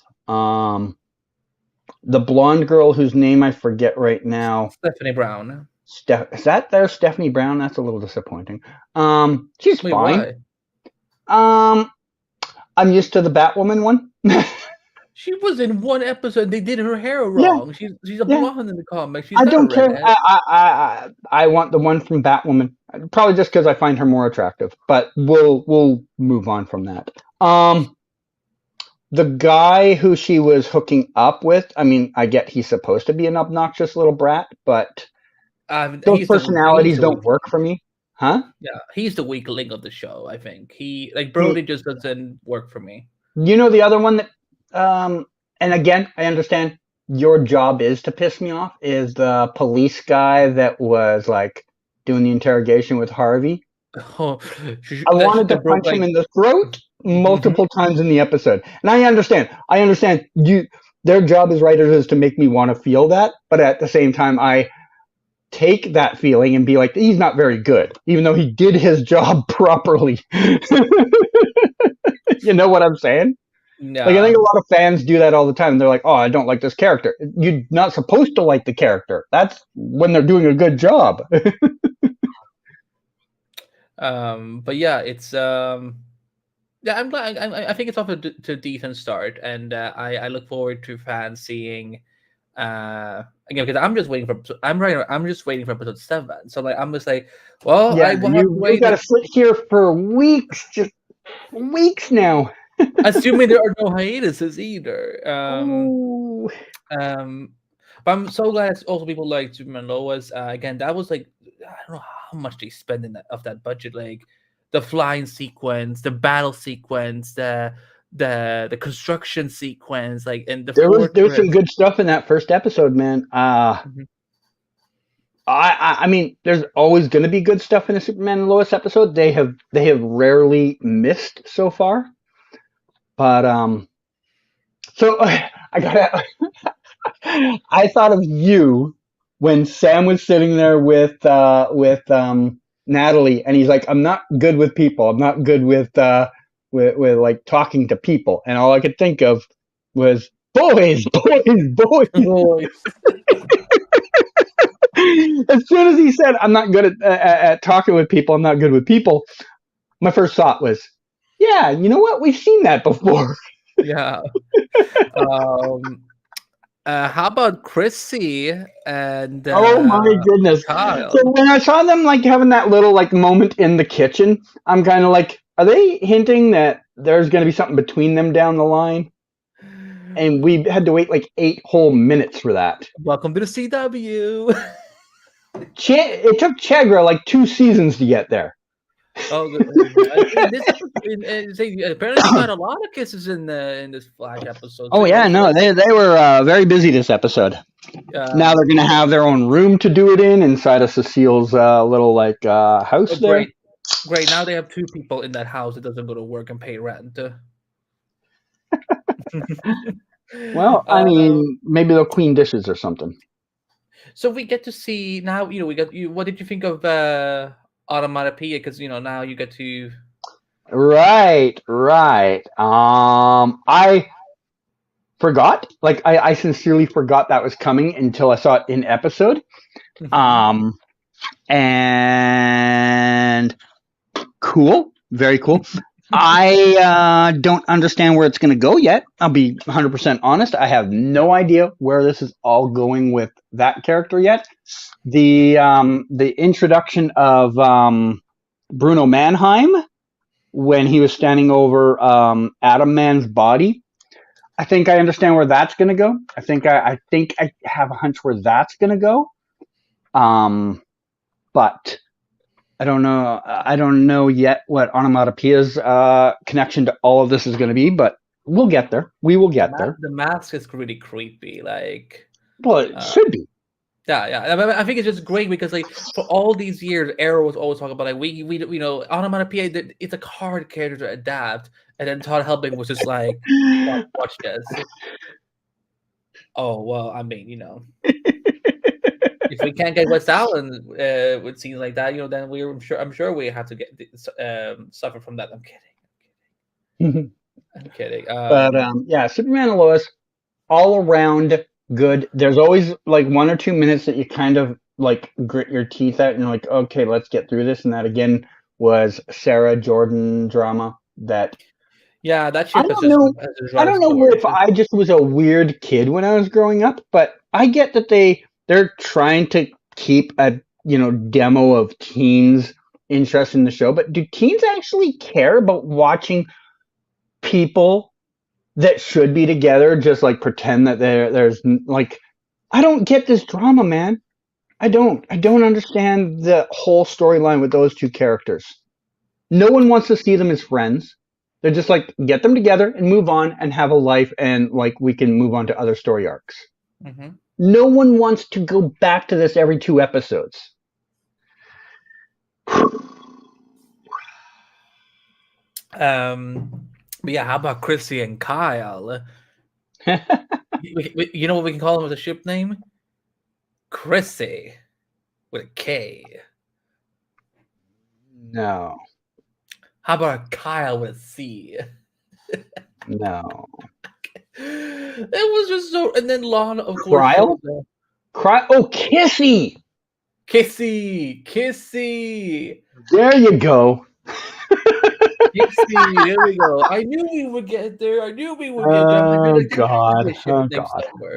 But I thought it was even more interesting because of the fact that it was happened right when Lana shows up to bring the divorce papers.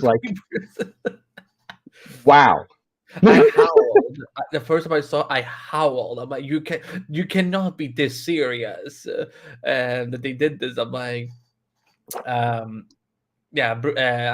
Bruno is he's cool. I'm actually talking to him tomorrow, so I'm gonna see if I can get some answers. No, you can't. Oh no. Oh my god. But what you do is that hey, Kyle. So there's this girl I'm trying to get. Can you give me some advice? Oh no. So you were saying you were going to interview someone? Chad Coleman tomorrow. Coleman. So I will see if I can get some answers out of him about what's going on this season. Yeah, again, I actually hope we get to spend more time in the fortress, like they said. I mean, because well, I mean, it probably cost them a pretty penny to build that set piece, so I doubt they're going back to it once, right? But is that a set though, or is it just? Well, it's a set piece. At the studio, they'll just have a bunch of pieces that they're kind of on rollaway boards. So they're just stocked in the back room somewhere, and then they're like, okay, we need this part of the lot for this scene today, and then they'll do that scene. Then they'll take that all down, and then next afternoon it'll be like a police headquarters. But they still have the pieces. They're just sitting in a back room somewhere. I thought it was all like CGI, green screen and stuff. I thought like it was like, like I even thought the snow on the ground was like CGI'd. I mean, that's going to be a lot of CGI they'd have to do then on a regular basis. Do you know which of the two studios they shoot that in? Well, that would be in the regular studio because the other one is all Smallville downtown. The Okay. Smallville downtown studio does not have any interior stuff at all. It is all outside. Yeah, yeah, no. Again, the Super Knights had a good night. Flash, Oh, I've got to ask you. I don't know. I have no idea. You haven't heard the question yet. Season 10 is confirmed. You probably have no idea. What were they thinking with the repeated use of the term Superwoman?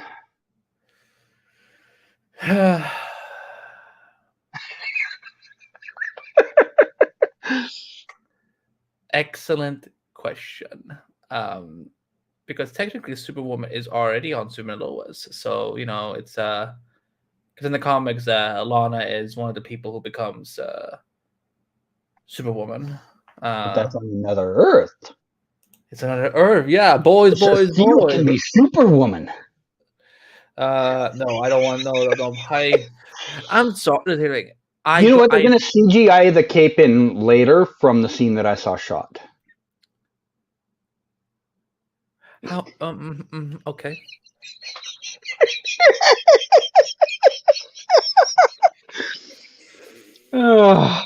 Poor Andy.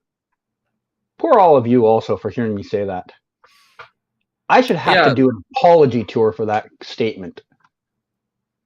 But yeah, Lana in the comics, Lana becomes well, actually, Lois has also been Superwoman. So like it would, I think Superwoman should be on Superman Lois instead. Yeah, here's the thing. I have nothing against Danny Nicolette. I have nothing against Danny Nicolette. But here's the thing. Cecile is not a superhero. Oh no! Let's not even try go there. Let's not even try go there. I have nothing against Danny Nicolette, but her character does not resonate with me. I don't care for. Oh yeah, no, she is continually a weak piece of the show.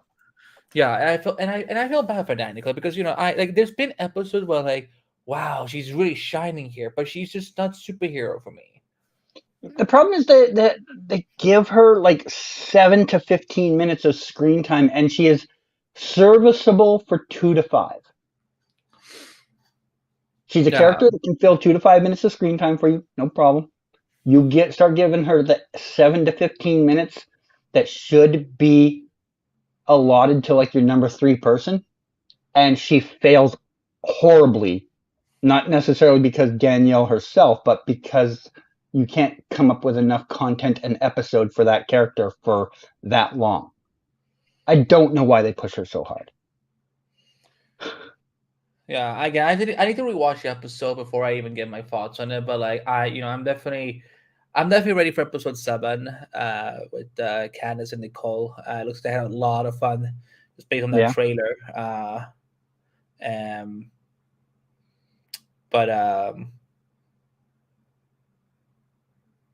Oh, good lord! If Cecile gets a cape, I will blame you for the rest of my life. If Cecile gets a cape, I will shut down all of my social media.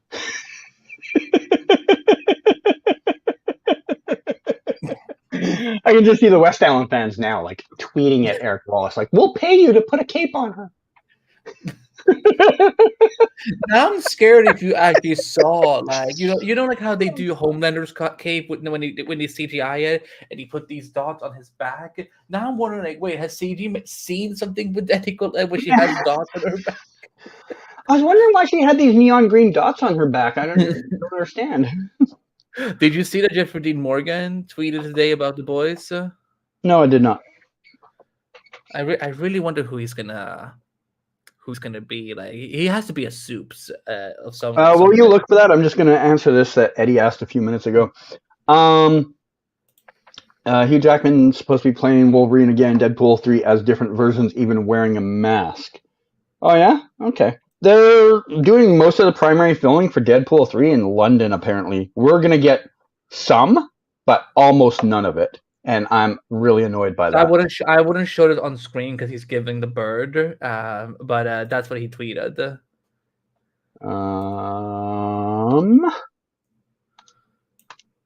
don't know if you can show it on. Yeah, no, I'm not gonna unless I think I can. At work, okay. All right. Jeffrey Dean Morgan. I forgot that he's coming to the show. I sincerely forgot. But I do really wonder who. Like, I mean. You don't bring Jeffrey D. Morgan on and don't make him a soup. Like, he has to be a soup. Maybe. What if? Hear me out. Okay. They make him Soldier Boy's dad. I mean, and we find out Soldier Boy has a brother. And his brother is a lot taller than him with moppy hair.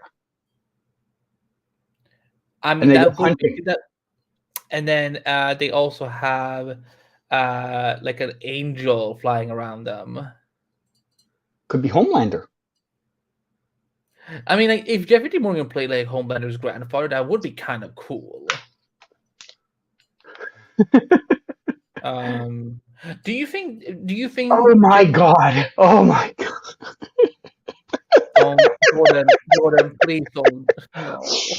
We see adult Jenna there, like sewing a cape together, because she's gonna age up a couple more times. Everyone else levels up, but she ages up. Wow. Did you notice in the last in Superman and Lois they showed the other daughter for like 4 seconds, and she's like. I was like, they remembered her. Yeah, and they showed her for like 4 seconds because she's like almost as tall as Indy. I saw a post on someone's Instagram post somewhere that she's already taller than Indy, and they're like, "Oh, this is gonna be like something." And I'm like, maybe they're just gonna switch which characters they play. Would that be? I thought of something since Lois is pregnant. What if her and Clark have a little girl? Lois isn't pregnant. They said at the end of the episode it wasn't pregnancy. So, okay. The end of the episode, we see Bruno doing some like magic work on Atom Man. Do you think this is going to tie into anything with other characters on the show? Like what they're working on with Atom Man? Because someone in my chat last night and today said the same thing, and it was a theory I'd had based off of something I already kind of know, but I don't know what you might know, so I don't want to like spoil you on anything. I know you and I have talked briefly in the past about something that loosely connects to what I'm trying to say, but I don't know what all you might know. I don't. I mean, if you want to send it to me in the private chat. Yeah.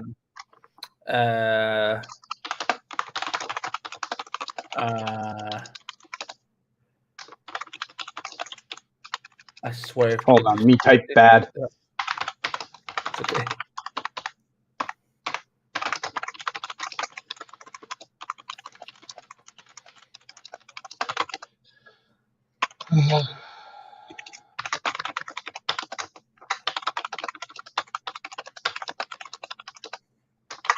This is a lot, obviously, to type out. It's okay.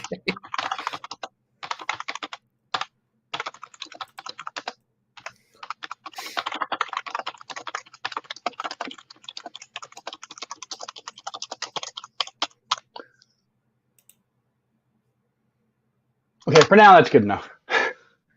You just read that yourself. I'll try to catch up to the chat. You don't have to answer any parts you can't talk about. Just give a yes or no answer if you think you have that idea. Something. Mike caught up to the chat. What was the name of the guy that's supposed to be playing Lex Luthor this season? Michael Cudlitz.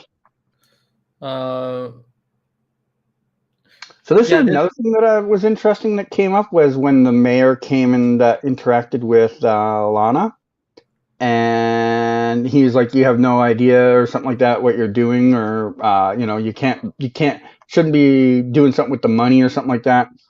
Do you think this comes back to Bruno down the line?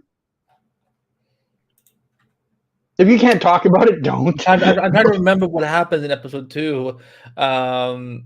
I watched so much Gotham Knights that I'm like, I need to think what happens in Superman and Lois episode 2. Hold on, let me look at my. I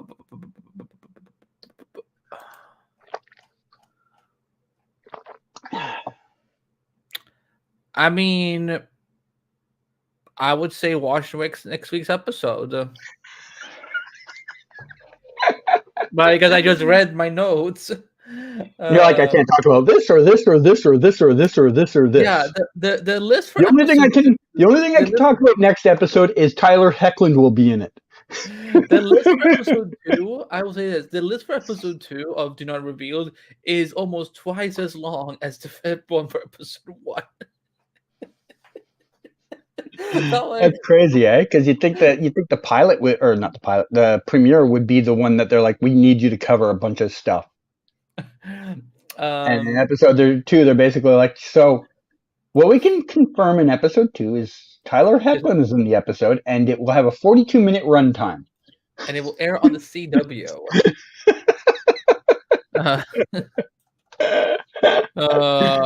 Oh man. Yeah, it's I am very curious how people are gonna react to next week's episode. Is all I will say. Right. But yeah, I just remember one scene that I can I at least tell if Christy and Kyle will have another scene. Yeah, they do actually. They do. That I can say they have a scene. When Christy will it hold on? Will it be in a supply room closet, or will it be in the back of a truck? I know it will be somewhere on this earth. Spoiler, guys. It's on this planet. It's on this planet. Guys, there's a spoiler. Chrissy and Kyle do a scene on Earth. Interesting. I don't even say that they love Tyler's new suit. I'm sorry, but it's like they just all they did was they just changed the emblem. Yeah, but the point is they made it like stand out more because of it. That's what people noticed, was that it presents more. The old one looked like it was just like stitched on with paper, and now it looks like it's got some like life to it. Some paper. Well, it did. It was legitimately a piece of cloth. Look what Jordan just posted. Yeah, I saw that. Yeah, the fortress of solitude, because became the fortress of collusion. Where did Clark and Lois go to have their getaway? Probably at Baron Iris' baby shower. No. They went to someone's place. What's his brother? Tal. Went to Tal's like bungalow or some shit that it was called. That's where Chrissy and Kyle are going next. It's like we're not going to see Tal this season. That's a bummer. Yeah, well, that's how the show rates itself sometimes. So Well, maybe you've Cecile now will show up. you've now As a seen new. all of the Arrowverse and Arrowverse similar shows that are happening this week. First to third, rank them. Ooh, I will tentatively put Flash. Remember that you're friends with Eric Wallace. No, listen, he knows I can have my own opinions. I would say, I mean, Flash sadly is at the bottom for me. Yeah. But again, it's like premieres usually will usually always stand out from any regular episode. You know what? Like, That's fair. The one argument I'd say to that is this is technically kind of a premiere in the sense of it's not part of the Red Death arc. This is the uh, Flash premiere outside of the Red Death arc. it's the premiere. It's the premiere lude. Ooh, yeah, the premiere lude. We're gonna work with that. Yeah. We will work with that. And Gotham Knights is number 2 for me, and then Supergirl is number 1. But Okay. it's like, I would say Superman and Lois is the runaway number 1. Gotham Knights and Flash, I would say, are like a 2-2B situation.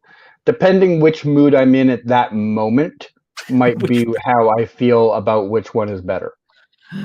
Oh my Because both of god! them had good moments, but they also had some. I mean, I slow can think of more. I can Yeah. think of more good moments from Gotham Knights pilot than I could from this Flash episode. Are we talking about the fact that you had? I'm trying to think of a moment from Gotham Knights, and I can't think of any. when Okay. Robin shows You know what? up. Let's have a different. Okay. What are your 3 best moments from Gotham Knights? When they find the Bat Cave, because I really like that set. I mean, like I'm like, Jesus, can you do this on television? Like I'm like, I mean, I wonder how much it cost them because I'm like, it's a bigger set than Batwoman's. It definitely looked impressive. I like. I also like the scene when Carrie and Robin saves them. Um, and then at the very end, when Duella starts reciting the Coral Owls like quote, because that's an icon, because it's from the comic books directly. So those are my 3 favorite moments. I also oh, I already said 3. Never mind. Sorry. Yeah, you're trying to go off script here and adding 4. Yeah, but those are some really. You know what? I'm fun. surprised. I'm legitimately surprised you didn't have this on your top 3. Was when Harvey tells the other officer not to dead name the brother. That's a close. That's a close up because because it's like that was the one I saw the most social media buzz about. Because I think it was very personal for a specific group. And they all noticed it, whereas everybody else is just watching the content for content, you know? That was the one, hey, who's this guy down here? Oops, not that guy. This guy. Different Jordan. So this guy just comes in here and spoils the show for everybody. Chin straps. Some people hadn't seen this yet, Mr. Chanaswa Rectus? Chanaswa Rectus? You almost said a word I don't think YouTube would like. Rect. This guy doesn't know anything though. Like Bruce isn't dead. They wouldn't kill Bruce. It's a Batman show. Oh no, Bruce Wayne is dead.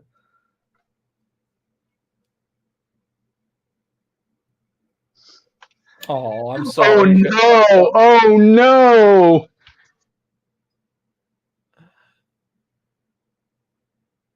Why would they do this to you, Chainsaw? Have you written them a strongly worded letter yet? Because that would be my first opening movement. Have you sent Cecile to them and told them how so she can tell them how you feel?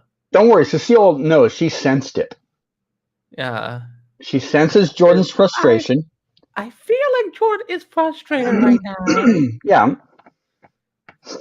So she has already contacted his provider, and they're sending Chester over to fix it. So the good news for you, Chester.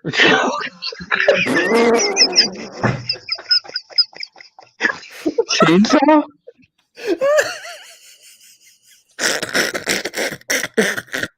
Oh my god, I broke Andy. Because this time he actually tried to The good thing for you, Chainsaw, is the episode will be on later on like Netflix.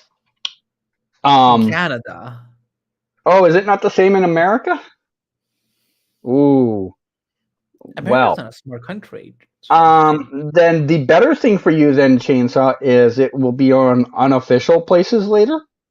But also maybe they're doing you a favor. I'm not going to spoil it for you, Chainsaw or Chester, but there was a Chegra scene in this episode. I liked my West Island con that I got.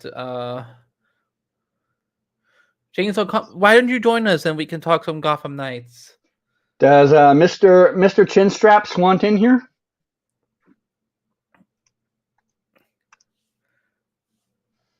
Don't worry, Chainsaw. We got a lot of Chegra scenes. That's why he's upset he missed it, man. Yeah.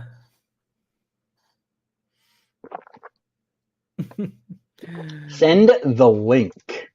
There I do we not go. like the demands you're making. Shin strap. Shin strap rigsaw. You're calling him Chester. Oh my god, that is the funniest thing. Oh. He better come in and say what up party people now because of that.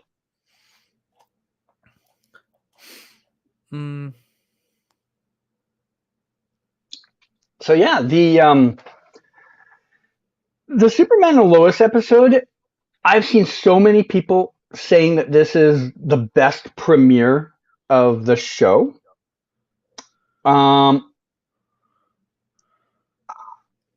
can understand the argument. I still think the pilot is so great that it's hard to argue with that one. Where would you rank it? I don't even. What happened in the season 2 premiere?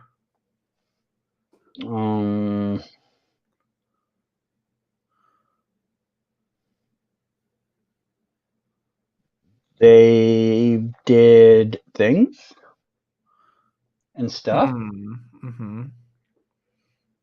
I am sure some acting happened. Hold on, let me just pull up my friend Wikipedia and see what they say. Yeah. I don't remember what happened in episode 2. It's been a while. I'm not saying it's a bad episode or something. Exactly, because I don't think they've had any real. They've had a couple of like mediocre episodes, but they've never had what I would call a terrible episode. So I'm trying to remember. Season 2, Superman and Louise. 3 months have passed after Tal Rho's defeat and Natalie's arrival. Lois is displeased with Chrissy's interviewees for the Gazette and busts Jonathan for nearly having sex with a girl. Lana helps mayoral candidate Daniel Hart in an election. Remember that guy? In an election against Mayor George Dean. While rescuing North Korean submarine, oh yeah, he did that. Superman suffers from a painful vision, and it happens again during an earthquake. He witnesses a team of young superpowered individuals rescuing people from the mines and learns they're working for Lieutenant General Mitch Anderson and the DoD since Superman refuses to prioritize America over the rest of the world. Meanwhile, Sarah returns home from camp but acts distant towards Jordan. In Metropolis, Natalie struggles to adjust to her new life. John contacts Lois, who talks with Natalie and allows her and John to stay with them. Deep in the mines, a gigantic hand smashes through one of the walls. Dun dun dun. Dum, dum, dum. Where's Chester?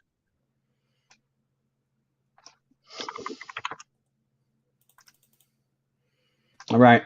We have coming to us from the internet. You- That hair looks like shit.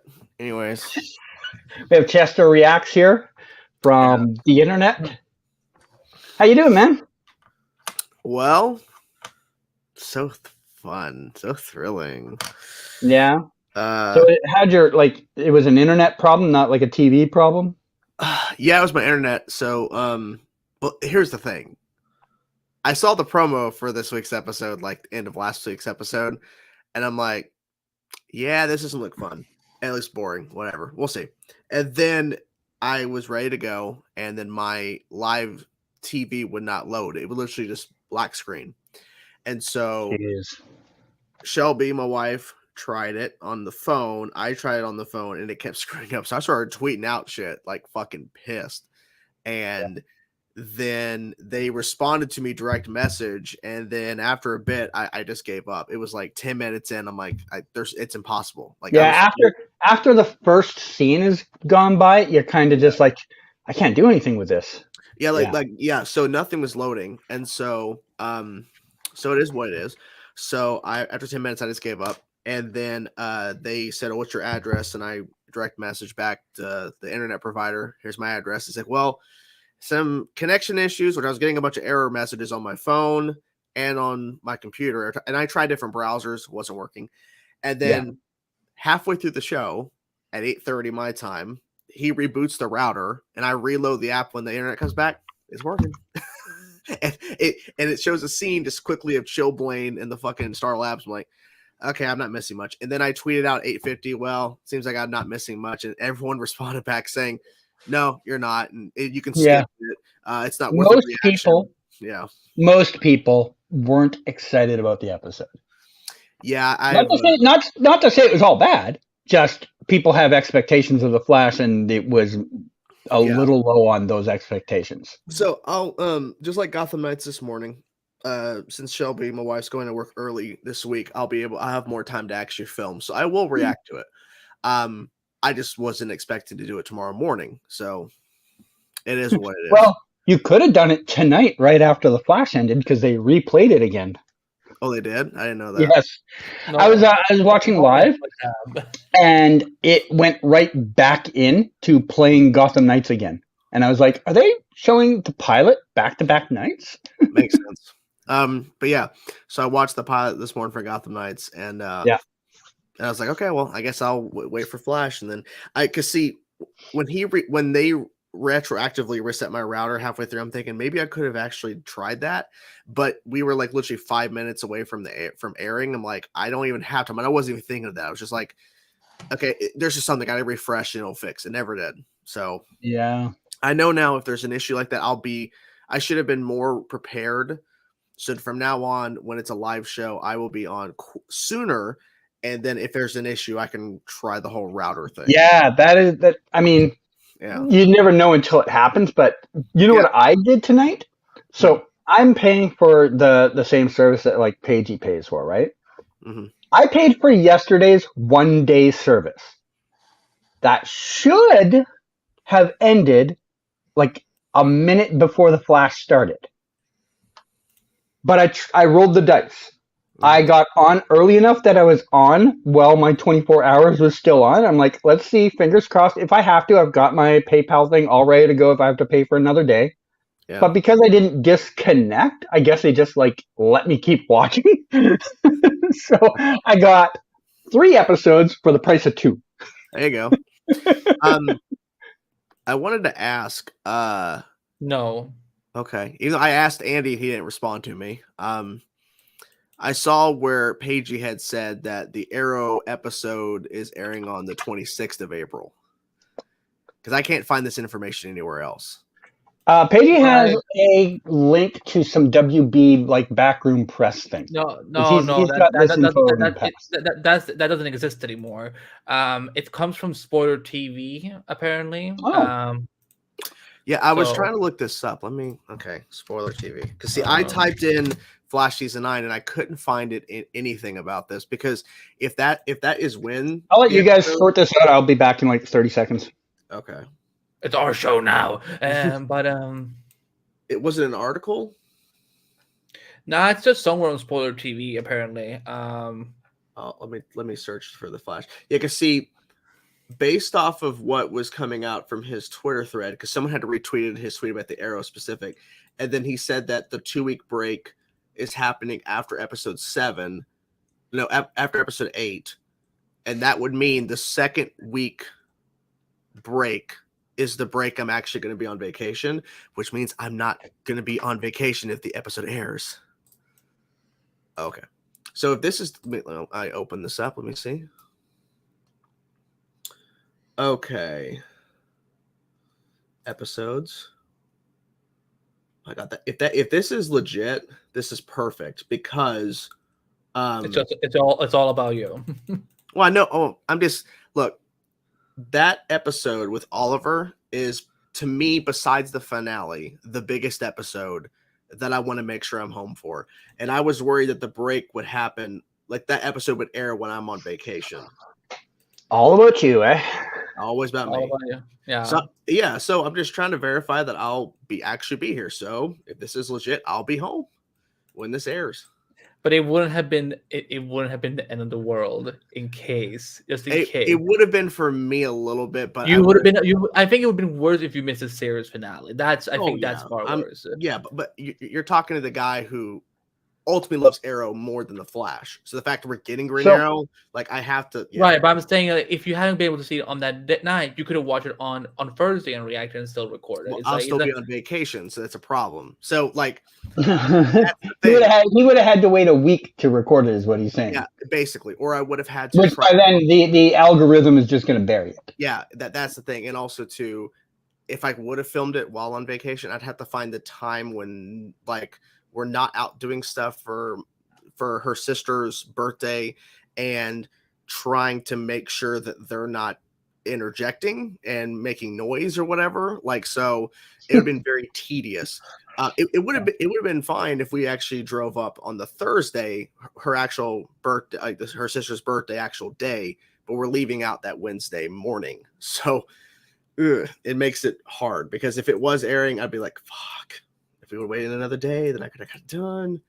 But this is, if this is true, I'm very happy and I'll be home to cover. It means I won't miss an episode, which is great. That means I don't have to worry about one if this is true.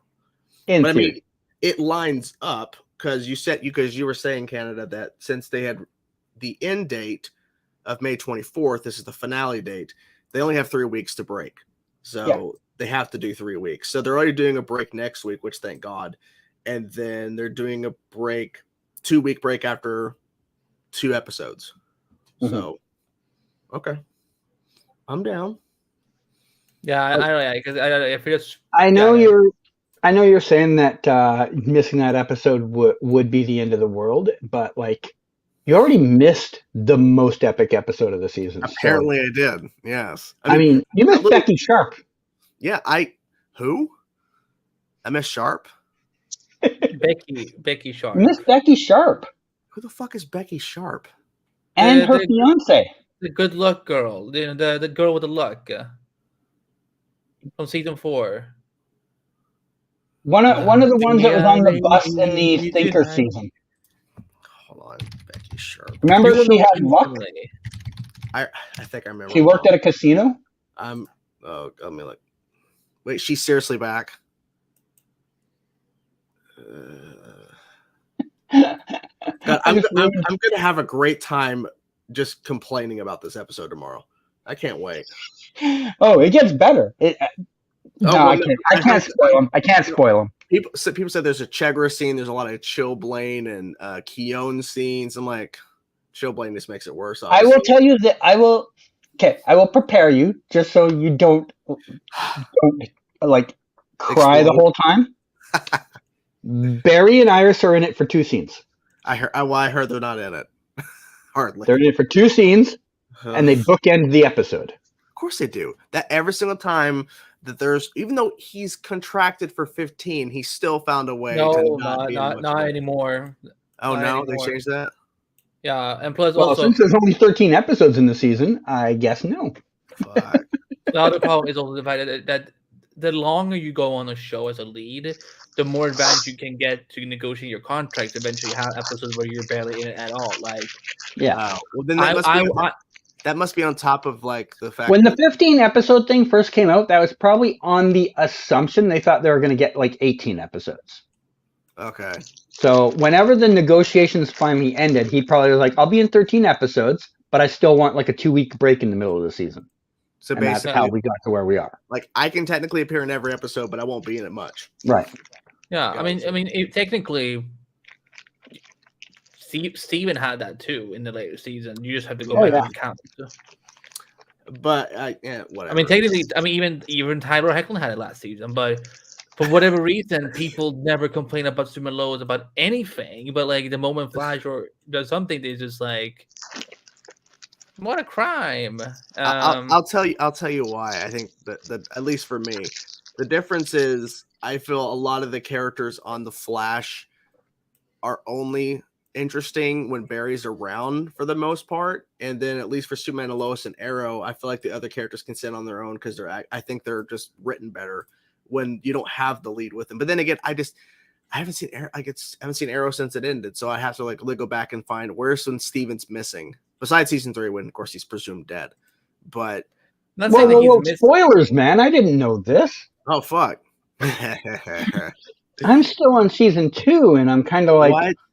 you know, Oh, I'm in. I don't want to spoil it. Let me ask you something. Is Olicity as great as I think it's going to be? Dude, you're going to shit bricks when you see Olicity. And it's going to be love bricks with Olicity written on them. Of course. As long as they get rid of that Laurel character, I mean, oh my god, what a waste. She gets so good. I hate all of you. Yes, so Andy, I am seeing Shazam tomorrow at 7. So Good. yes. Like literally tomorrow, like she's like, yeah, I'm leaving work early. I'm like, yeah, I leave work I forgot early. Shazam was even coming. I did too until he mentioned it. Shazam, Furai of the Gods. Oh, I kind of remember why I forgot about it. Yeah, I remember like a month or two ago, Zachary Levi got in like some like PR trouble, and I kind of was like, I don't know if I want to support this. They swept that under the rug. They did pretty quick. Because he's a white straight dude in Hollywood. Of course he would do that. Yeah. If I would have said it, I would have had pitchforks outside my window right now. I still need to go see Cocaine Bear. Damn it. There you go. And I've been very good at not saying to her like stuff that's leaked out from Shazam because I want her to be surprised. So when does John Wick 4 come out? I think the early reactions or the review bar lifted for John Wick. I think. Oh really? I think it did. So it must be this week, I guess. I think it's next week. Let me see if Rotten Tomatoes has updated for John Wick. March 24th. Oh yeah, so next week. Yeah. Yeah.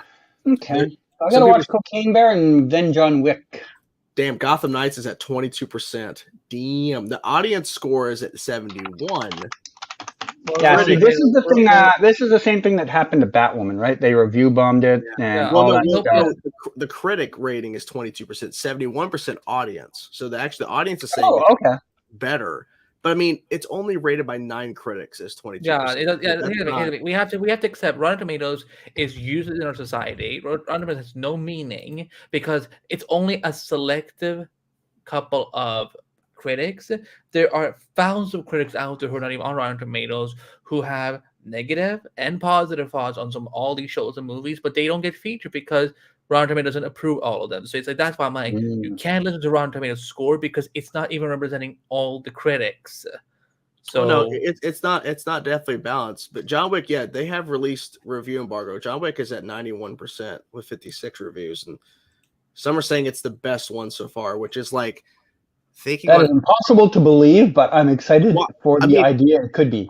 The fact that, like the 4th film in the franchise is still going strong when literally, I mean, the concept of it is crazy, but I mean, look at Mission Impossible. I mean, they're into like Mission Impossible, 7 or 8, and those always are an adventure. Like, I can't remember any of them, but I remember being excited by each of them.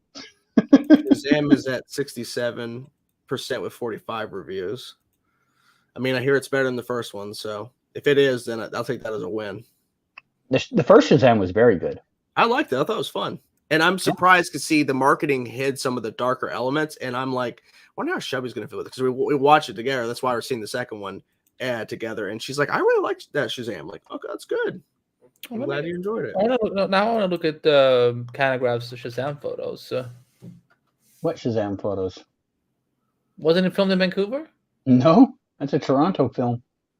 Oh. Oops. Silly boy.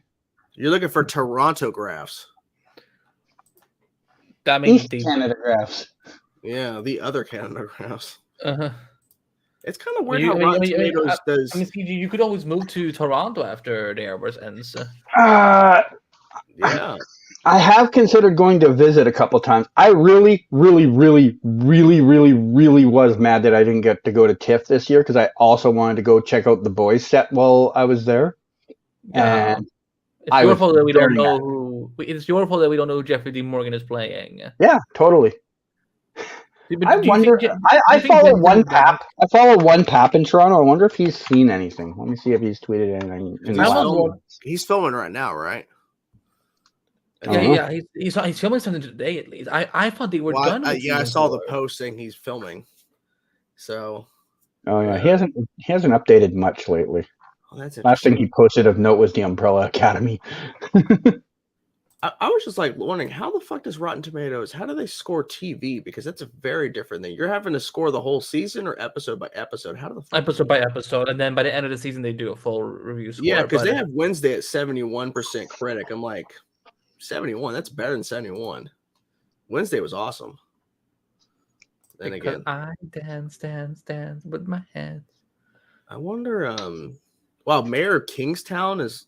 Although they need to stop asking Jenna about the damn dance all the time. Like, good lord, I've never felt so bad for her. Like, can you do the dance? I'm not joking. It's the only thing I know about the show, and I don't even really know fully it because I never watched it. I just see like you know, like when you're on Twitter and you see someone has the video clip and you just see like the still of the GIF. That's all I know of it. I've never watched the show, so I'm not like one of those people like, oh my god, it's the greatest thing ever. There was people online feeling bad for her when she hosted SNL because she did the dance on SNL, but it was clear that she was just kind of half-assing and like, oh, we feel so bad for her. I'm like, no, she signed on to be a part of SNL. Like it was supposed to be the joke that she's not. I mean, she probably. But I do think she's getting tired of being asked. Yeah, well, I mean, of course she is. Probably outside of getting paid by SNL to host. Yeah, but I mean. For that, it was a goof. But like in terms of like being interviewed for Scream 6, she's probably like, stop asking about the shit. Like, like I'm not here. Like I get it. Wednesday's still a big thing. It's still popular on Netflix right now. I'm getting a season 2. I'm executive producer, but I'm not here to promote that. I'm here to promote this. Exactly. And she's got a ton of other things she's doing. She doesn't need to sit there and constantly. I think she's worried about getting typecast. She's only 20 years old. You know what? People are saying that she's being entitled. No. I understand she's a young, talented actress at the age of 20. Of course, she doesn't want to be shoehorned into your little box of like, you're just Wednesday now. You have a dead emotional soul that just do the dance. Yeah. Now, I will say this. I mean, it happens to a lot of people. Really, like getting an epic, successful role right at the start of your career can end your career because that's all anyone will see you for forever. You know. That's why I haven't been cast as like I almost got to play. I almost did get to play. Think about it. Allegra, but I was like, if I play Allegra, then my career is over. I hope these people can get work outside of Flash. Jesus. It's funny that you're trying to think of a name and you came up with Allegra. Because I thought you were going to think of someone really epic, and I was going to chime in with something like Cecile or Allegra myself. Wait, I can do my best, Cecile. Hold on. I'll be right back. No, don't. I like how his picture's Patty. Of course it is. Big fan. He hates Patty, too. I know. Hey, I mean, I like I said earlier in the stream, he's allowed to have one wrong take a year. And he used it up. Damn. Look, Patty wasn't that bad. Patty was amazing. Yeah, and they wrote her off because the fucking showrunner to not be named was an asshole and found out she got another Right. job. And she's like, "Oh, I can still finish out the season. Fuck you. We're writing you off." Yeah. Like, fuck you. And the thing is, too, like, they never brought her back because she's probably like, fuck that show. I ain't going back there. Even though he's gone, I ain't going back. What would I? I think it's not. I think that's part of it. I also think the fact that her story, unfortunately, had moved on at that point. Like they had got to the point where they're like, we don't went back really to have a Iris. way to bring you in organically, Because they already put Barry with Iris, and like, I mean, you could find a way to bring Patty in, but you'd have to like completely. No, bring Patty another- Patty was a problematic cop that took more. boy. Yeah. Yeah, well, of course, the white man would not understand a problematic cop existing in front of him. Hold on, I'm back now. I'm Cecile, and I feel things. I feel things so much. Oh, Joe, I'm so sad that I didn't move with you guys. I'm so sad. Oh I'm my so god! sad. I feel so sad. Did you change your name? No, I did not. That was him. I fucking love that. What's going on? Sorry, I zoned out for a second. What's going on? I didn't realize. Whoa, I can't believe that name. That is breaking news, people. Breaking news. Wow. We have the president of the Bring Back Patty Spivot fan club here.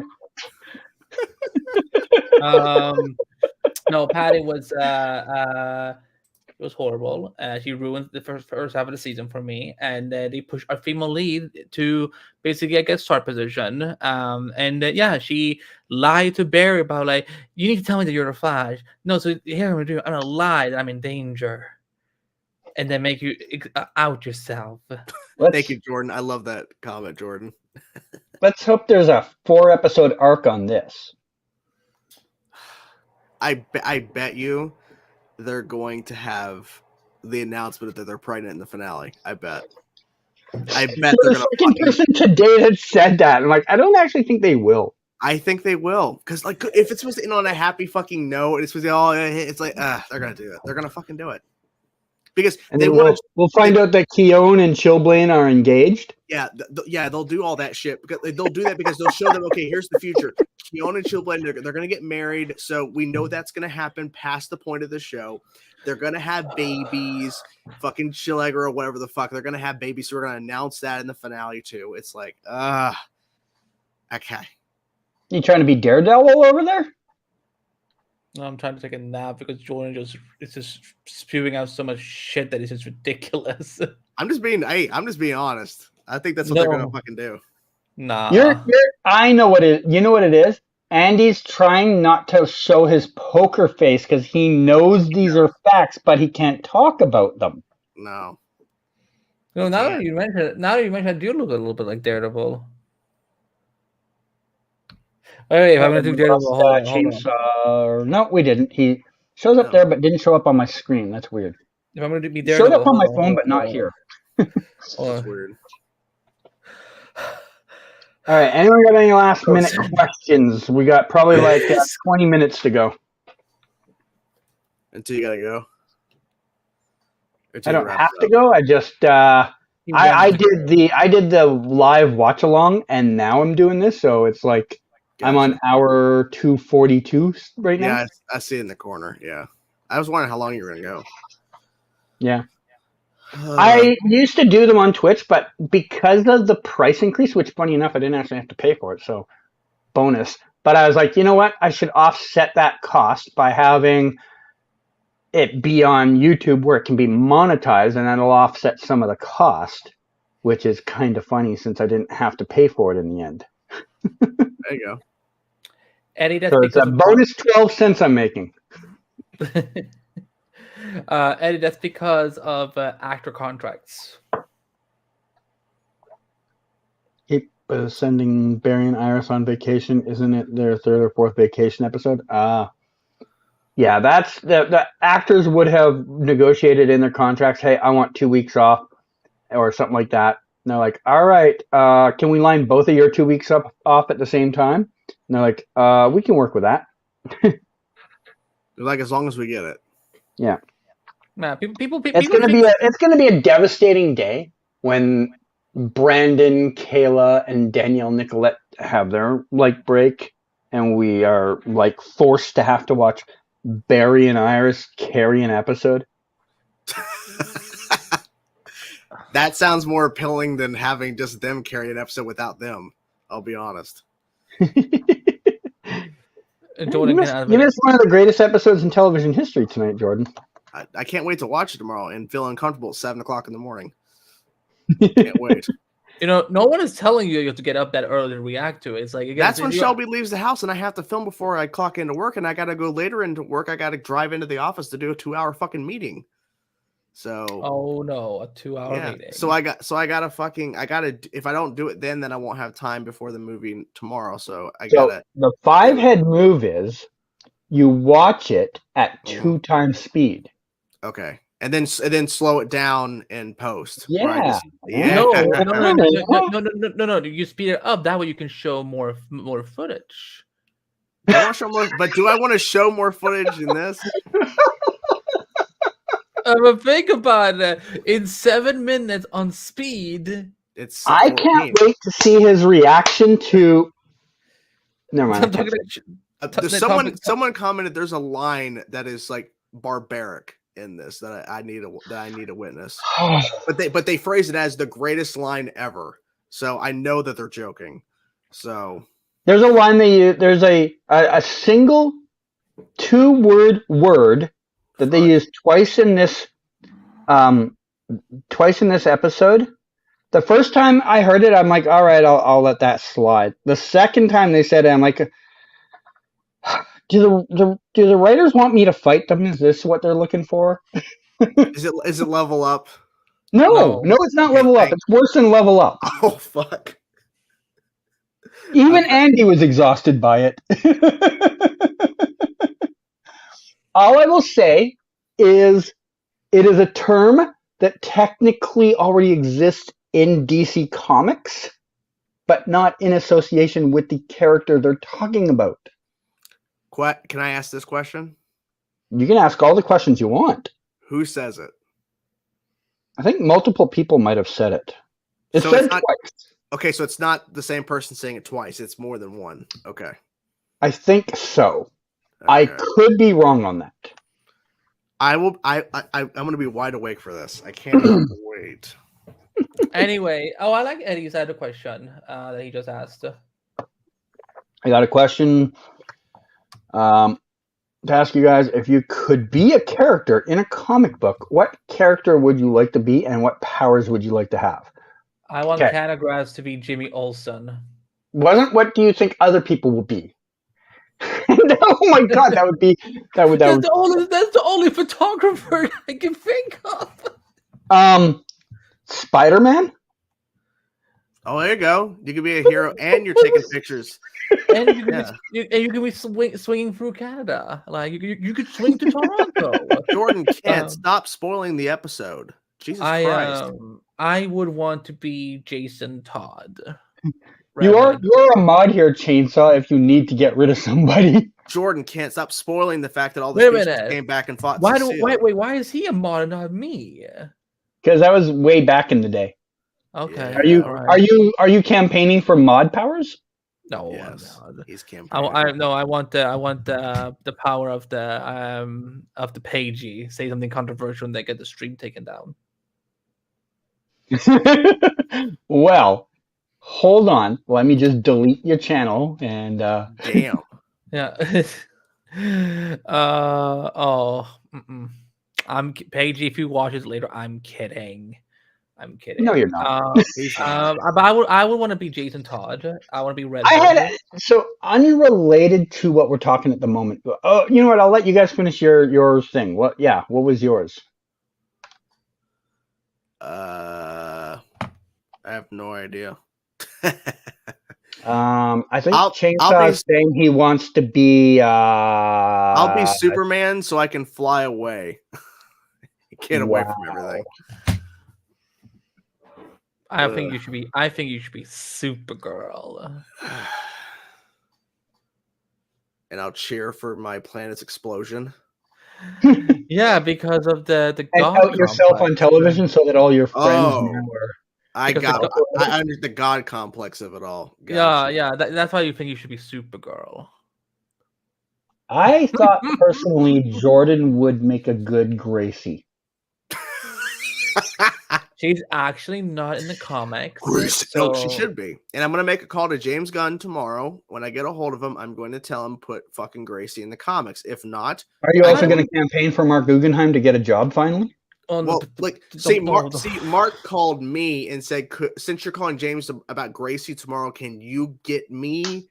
Like, can you give me his number? Because I don't think he knows me. I'm like, I'll try. Oh, that's that fucking second response. The more I read it, the dumber I feel. I wanted to rant so hard on that day, but I wasn't doing a live chat, and now it's kind of washed past me, so I kind of like whatever. No. Let me. Hi, Andrew, back from Screen Rant here, talking to Canographs. And so the Mr. Guggenheim has now come up with a second response on this tragedy that he's gone through. How do you respond, Canographs?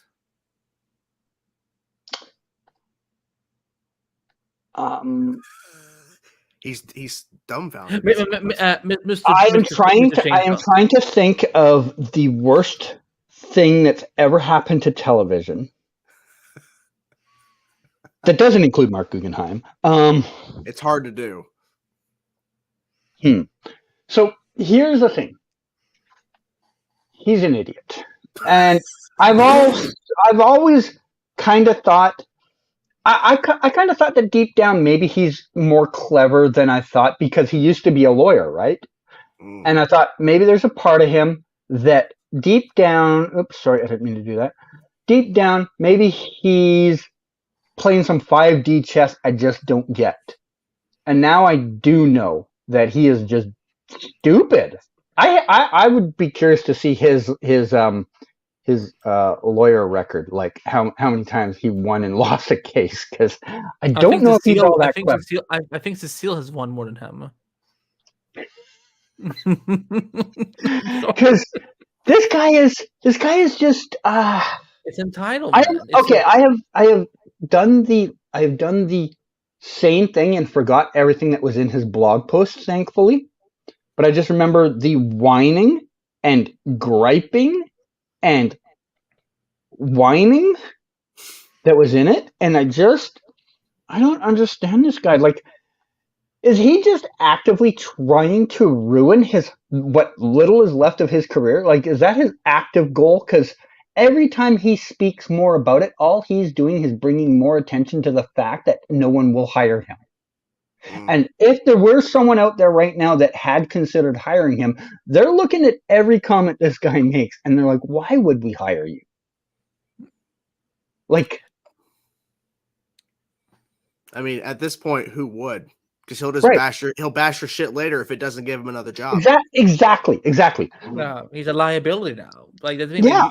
Like, he should have just sat back, taken the millions of dollars he made off this, been happy he's rich, and just like see if work comes up. If work doesn't come up, you know what? Find a new hobby.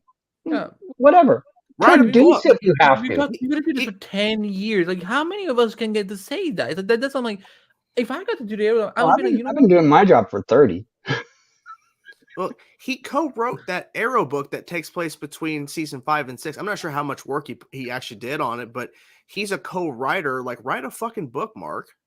Like, do something. Sure. But instead of Don't just complaining sit on your there. blog, yeah. Don't just sit there and think the world owes you a fucking job. Just, it doesn't. If you can't get a job in the field you were in, you just maybe look at a new field. You make a field. I fucking did that. I had a job in sales when I was younger, and I didn't hate the job. And when that job went away, I focused more into my autograph stuff, and I've been doing it 30 years. Find a new thing. You went from lawyer to writer to showrunner. You can recreate yourself again, man.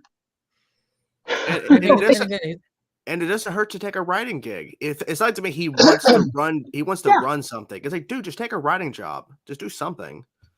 You know. Like, And the thing that made me really pissed was that it's like, how I put this deliberately. It's the fact that again he's a white straight dude in Hollywood, where it's like again Oh yeah, you shouldn't you should be you. I mean again, even the movie wasn't his fault. When he did Arrow, he was known as the Green the Green Lantern. Lantern guy. So it's like again, I don't blame it on him or Greg Berlanti. I blame it on the director and the people he brought in.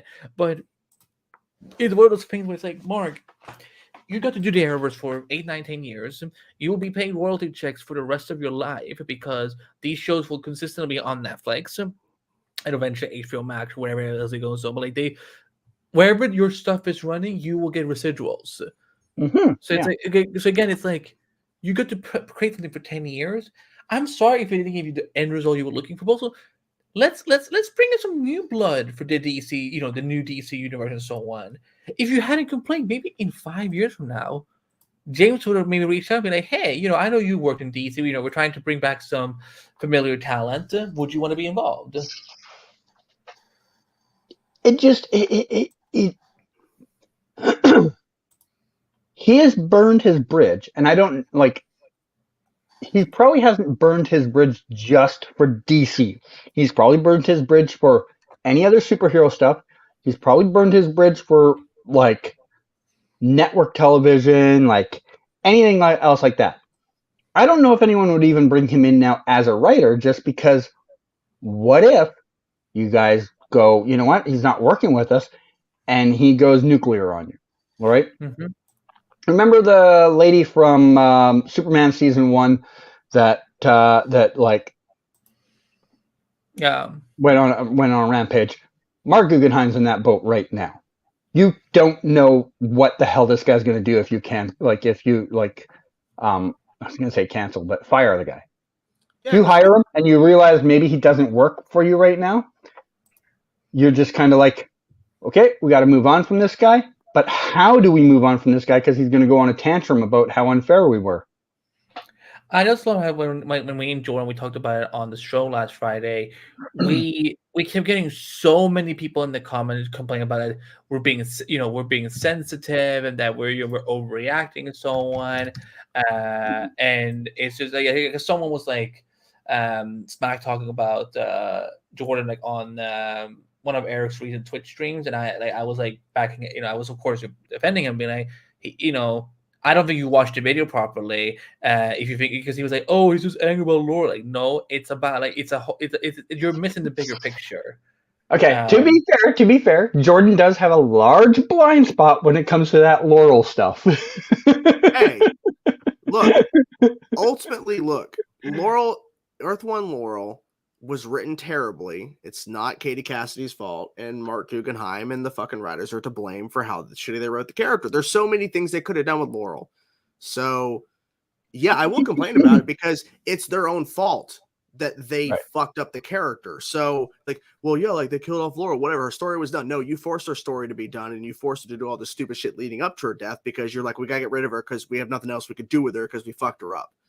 They could. Well, but I had problems with Mark Guggenheim before that even happened. Yeah, here's the thing I think you have to understand, though, Chainsaw, is her story was done, and they didn't have anything more.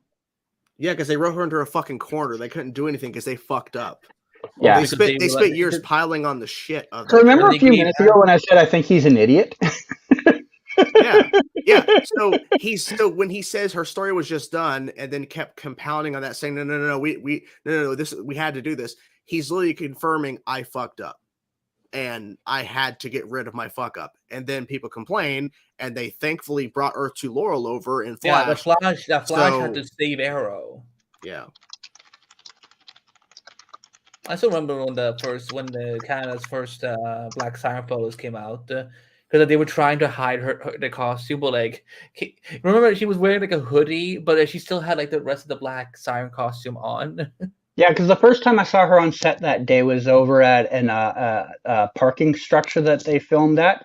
So she was wearing like a jacket over her costume, but you could tell by the makeup on her eyes and stuff like that she clearly looked different. But yeah, like 2 hours later, she was filming down the street with Keenan and Grant, and it's like, well, she's definitely somebody new. Fun fact: that was the same. that was on the same corner that we would see in Crisis, where Lois and Clark look up at the screen to see that Superman is dead. That's cool. Dude, what was the vibe that day when Katie was filming as Black Siren? Like, I don't know. I can't say I really remember it now. did you met her, right? Yeah, of course. And she was like happy to be back and stuff. Sure, I guess. I mean, what was that, like 6 years ago? I will take your that's word. fair enough. Fair enough. That it was a long time ago. I remember because me and like one of my friends who's like a huge Black Canary fan, we were just like scrolling through your gallery. I'm like, like, oh my god, look at her makeup and like look at her, her like the coat and so on. And it did look very cold though that night. Yeah, well, it was definitely winter season. Oh, there was snow that day. Well, that streets looked clean as hell in that case because I was like, I would never have been able to tell that was winter. Was it snowing? I'm not sure. Let me go to canada.weebly.com. I don't know who Canada.weebly.com is. I meant. That's amateur. That's amateur. Flash blog. Let me scroll down to Katie Cassidy. I love going through your old blogs. Like I get so like nostalgic for the 22. Yeah. Oh, you got it with a fan. That's so sweet. Hold on. I'll just bring it up so that people know what you're talking about. Okay. We're going to look at this Canadagraphs guy's photos. He had some set photos from back in the day. Hopefully. Wait, who are these characters? They were never in the episode. Okay, let's find out who you're talking about, eh? Oh, you're talking about the ones in the alley. These guys, right? This stuff? Yeah, who are these people? Where are these ones? They were just at the time. So see the hairstyle and the color of the stuff the red girl is wearing? Mm-hmm. I thought at the moment it was Thea, but of course later on, like from a few takes, I realized it wasn't. But they're just like running in the alley, like doing like running from whatever this guy is. I forgot what he does. Yeah, I don't remember But this guy. they were running from that guy. And I think that got cut from the episode. No, I'm pretty sure they were in the episode. I don't remember that at all. Well, now you do. Go back and miraculously it's like there all of a sudden. Grand. Yeah, that doesn't look familiar at all. Okay. Well, the important part was the later part of the scene. So they shot with this car, which had a cool driver. That driver was this guy. I hear that he is maybe going to be in more than one episode in the series. Really? Wow. Yeah. Spoiler alert. Oh, Wally. He's so nice. So there was Katie before she had to start working, and you can tell this doesn't quite look like her regular outfit. And maybe the face looks different. The hair looks like, I think she dyed her hair quickly. Maybe. This guy standing here I've seen before too somewhere. I don't know what's all of the red. Grand fall of you, Guston. Someone has a theory on Gotham Knights. I just saw in my comments. Oh, in your comments, okay. Wait, were they rehearsing CG in that shot? If you could go back to the other picture. This shot? Is this rehearsal? Yeah, of course. They're both wearing hoodies. Although you know what's funny, so when the episode still came out, you see that shot of a Canada flag right behind Katie in the CW promotional photos. They forgot to edit out the Canada, but there's a bigger flag of Canada that they forgot to edit out. CW budget, eh? So there she is without the hoodie on. This was the start of her villain arc. Only because Mark had to kill her. Yeah, and Well, you gotta understand, her story was done, okay? I don't understand how many times he has to tell you this. Story done. Clear, obvious, fact and the based. fact that in one episode of The Flash, they managed to freaking do Black Canary's costume 10 times better than they did on Arrow. Because there's a version of the comic where she has a big coat like that. So, Oh, yeah? Yeah. Look, the Flash is laying down and standing up. He's so fucking fast. Yeah. Oh, which one? Wait, which one is Grant and which one is the stunt double? I think that's Grant on the ground, but I am only about 60% sure. It looks like Grant standing up. It's kind of hard to see them blur, but I don't know. Maybe they're both Grant. They're both Grant. Guys, I just found the photo from. What are you giggling at? I'm about to show you. Let me share my screen with you all.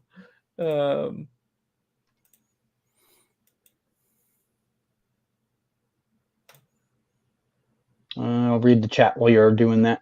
It's ready. Oh. From an actual CW production still. Oh. I don't know why this network was struggling. I mean, they saved all this money on editing. Look at this. In Central City.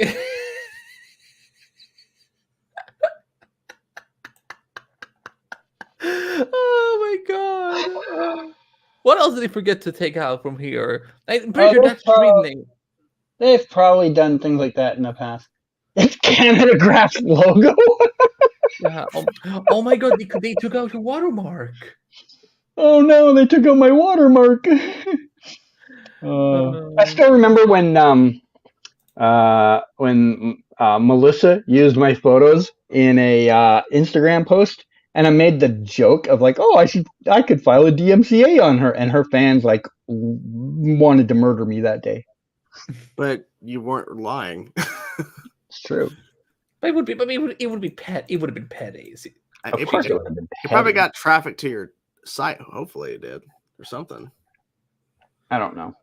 Probably, maybe. Who knows? Oh boy, I just went to look at the feedback section for Flash Podcast for this episode of this week Of The Flash. Oh, the show okay. I cover on the Flash Podcast. Well, you're on so many things. I don't remember what you're working on. It could have been DC podcast. It could have been Multiverse of Color. It could have been Screen Rant. It could have been the Andy Show. It could have been Endless Multiverse. It could have been. That's also the Andy Show. Let's be honest.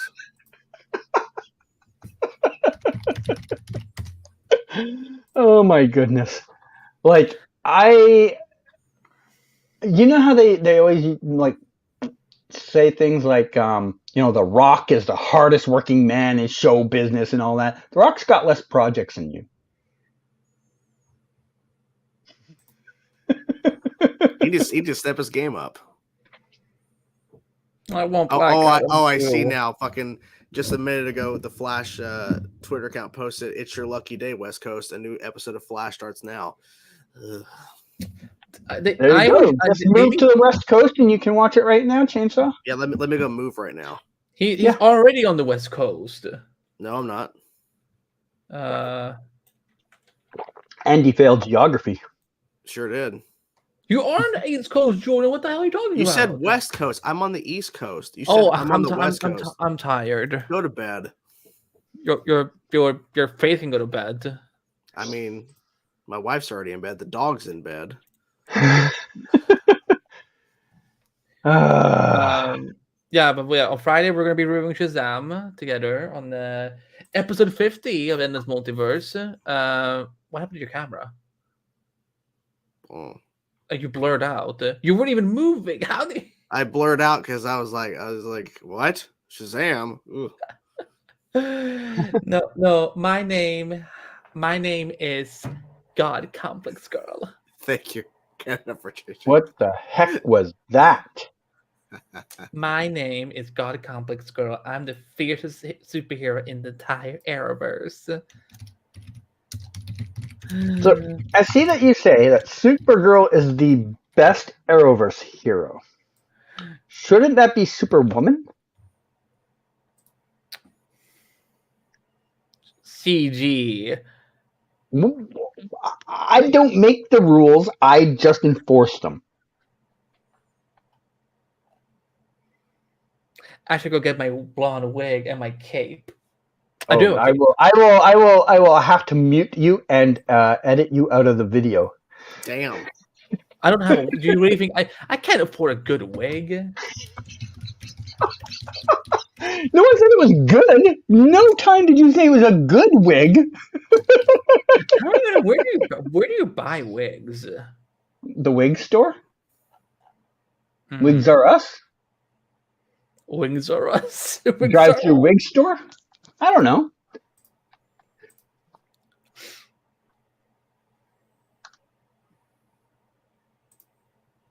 All right. Well, I'm sure that was in there. I'm sure that's exactly how they planned it when they were thinking this out. I actually, Eddie, you know what I did? I actually I actually talked to CW and was like, "Hey, can we do this for Eddie?" No, but happy early birthday! Because that's special because Flash premiered on my birthday, 9 years ago. Oh, so they were just trying to bookend it with some birthdays. Yeah, Grant put in a call. Grant put in a call and said like, "Hey, can you do this for my buddy Andy on his birthday?" No. So did Zazzy phone you up personally to be like, "What's your birth date?" He was working at Discovery back then, I think. I don't know what he was doing. Do I have any pets? No, I live in a single room. He has Funko Pets. Let's not start calling them pets. They're inanimate objects who sometimes speak on screen. Do you have a Funko of Supergirl? I do. No, I'm not a psychopath. No, I have a two. Wait, hold on. Let me see if I can. Which Canada, you like my name? I've changed it a couple times. I think this is the best name, honestly.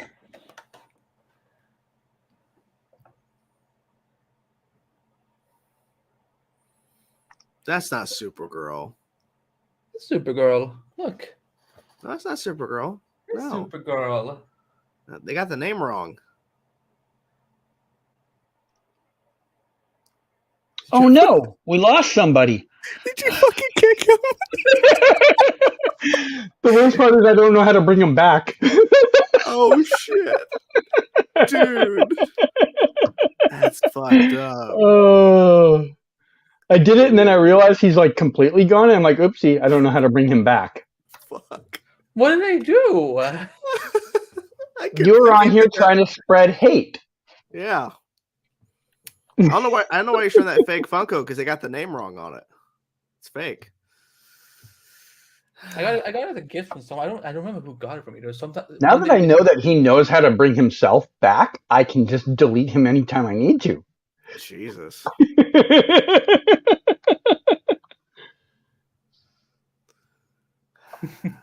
That was not Melissa. That was Kyler Lee as Supergirl.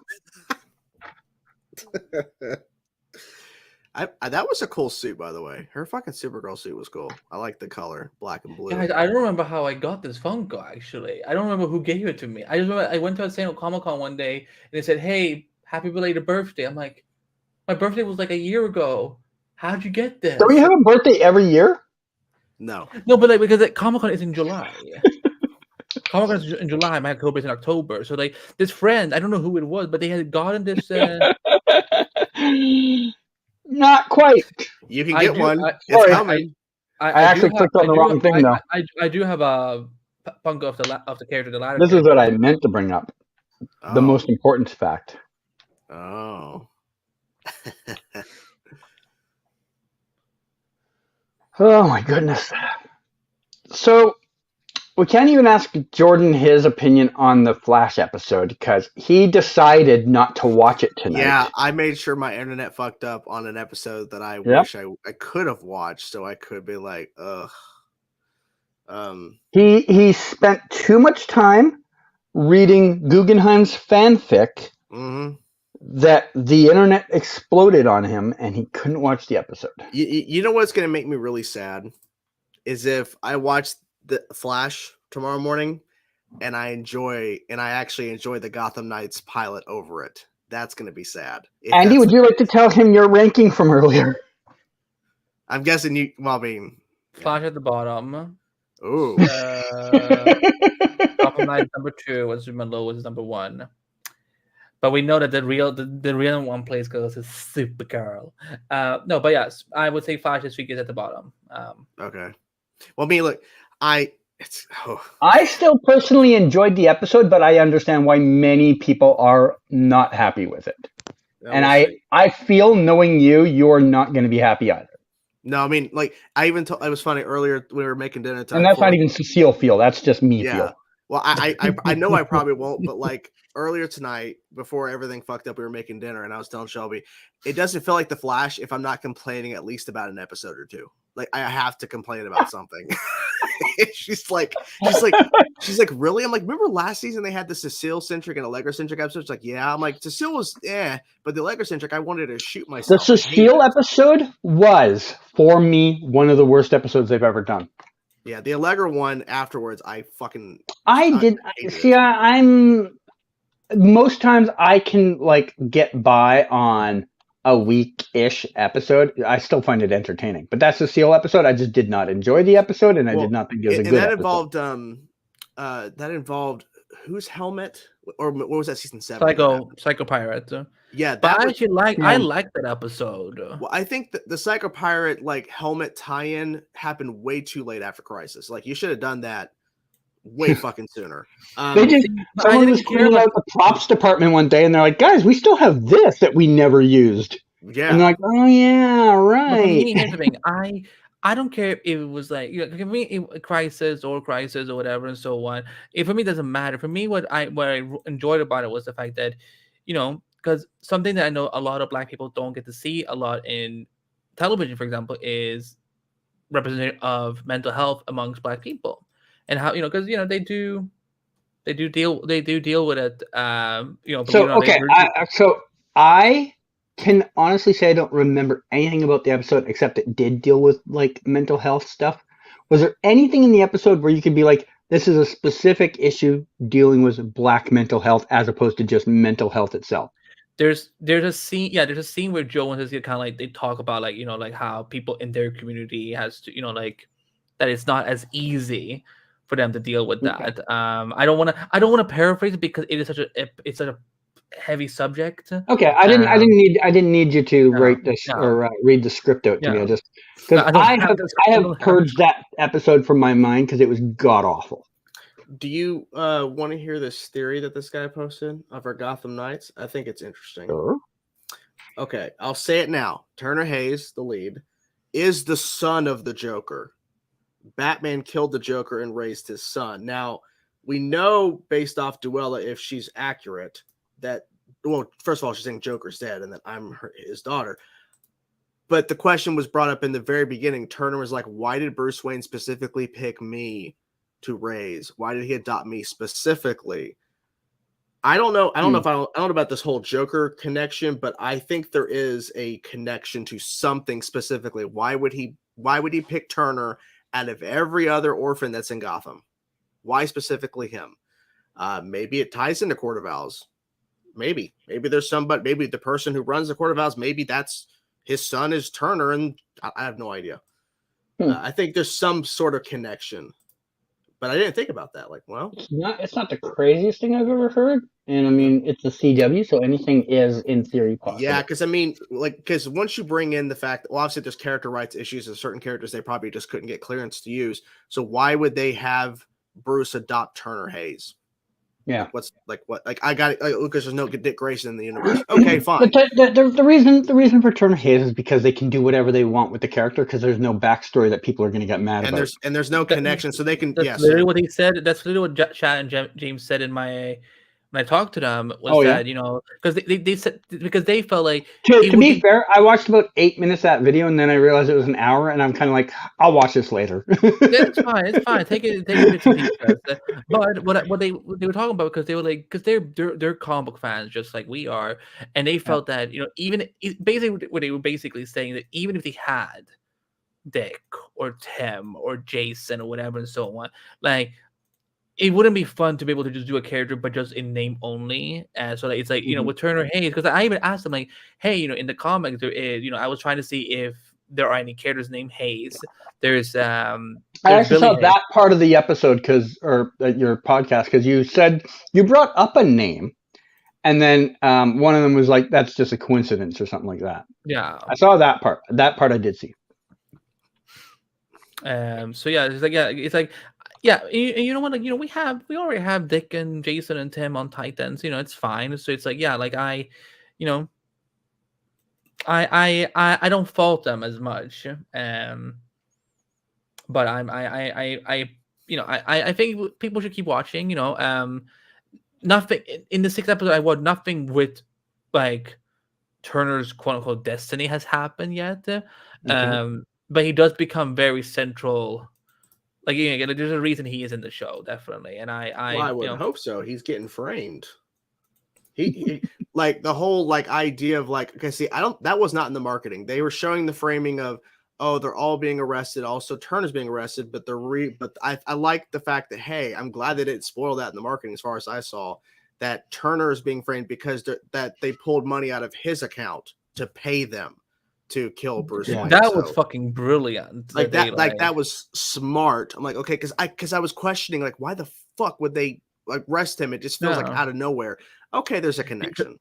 Because I realize television has to. I realize television has to television sometimes, but I kind of rolled my eyes a little bit at the fact that like Stephanie hacks, gets the answers. 3 seconds later, the cops are at his door, and I'm just like. Well, I get television. You know what I think happened? I think they had already gotten those records. Sure, but they never explain that to the viewer.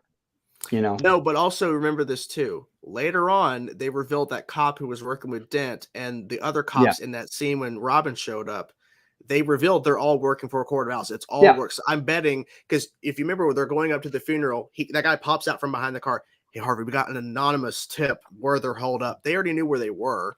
They were framing them, so I'm betting that the Court of Owl cops already had the information. They were just waiting. Yes. So that is their explanation. It just we as the viewers don't see it until so much later that you forgot that. And they don't. They don't explicitly say it. The only thing they have is, it doesn't matter for Anderson. Like, yeah, it doesn't really matter. You're making this easier on us. It's like whatever. And then that guy dies later by a Talon. Like, all right, cool. Yeah, I would also advise like I don't know which episode it is, but there's an episode where you actually can see his suit a lot closer. Pause and look at the details. It's some great costume designing. Fuck. Who just yawned? I'm tired. It's been a day. Oh. Yeah, I probably should wrap this up because it's been 3 hours now, and I kind of want to eat. I don't know what I'm going to go eat. Food, probably. I was thinking of like my toenail instead, but that sounds better. Ew. It sounds actually more delicious. No, you can go eat Jordan's words because I teased him earlier this morning when I talked to him like you were a bit wrong about Gotham Knights. Not exactly. It's still not great. Wait, did you just say it's not great? It's not great. It's not good either. Kick him. I cannot believe you are besmirching a Batman show. I cannot believe grass. Batman fans are going to come for you now. It's not a Batman show. Batman is in it. I saw his cowl. Yeah, you saw him dead 2 seconds. I also saw his cave. Yeah. Yeah. But do you see Batman actually in the show doing things? No. Yeah, laying on the ground. Yeah, that's significant and important. So see, Batman is in the series. It means that Batman is a bottom.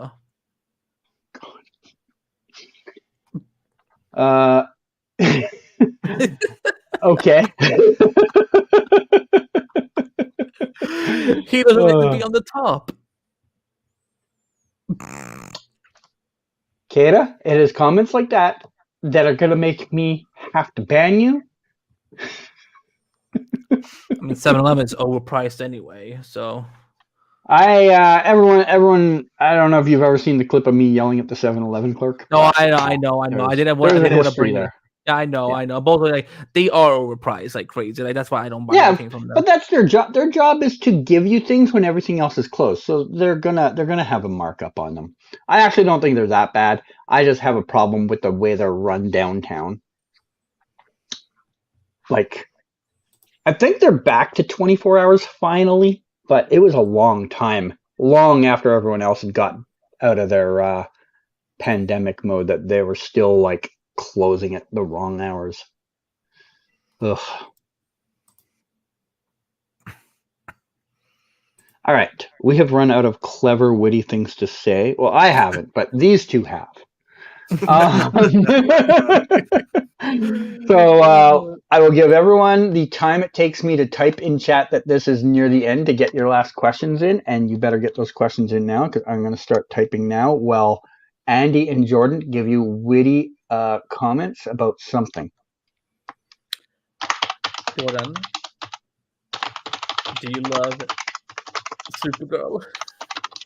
I mean, I wish the show lasted at least 10 seasons. Do you love? I asked about the character. Do you love Supergirl? She's the best character ever created ever. Yeah. Supergirl on an aeroplane. I love Supergirl more than my own mother. That's how much I love her. You love Supergirl more than you love Shelby. Don't tell her I said that. She will I'm watch tweeting that right now. Please tweet it. I'm clipping that moment and sending it to her. You love Supergirl more than Lucy. Oh, that's not hard to do. Oh. The Lucy hate in this chat is unacceptable.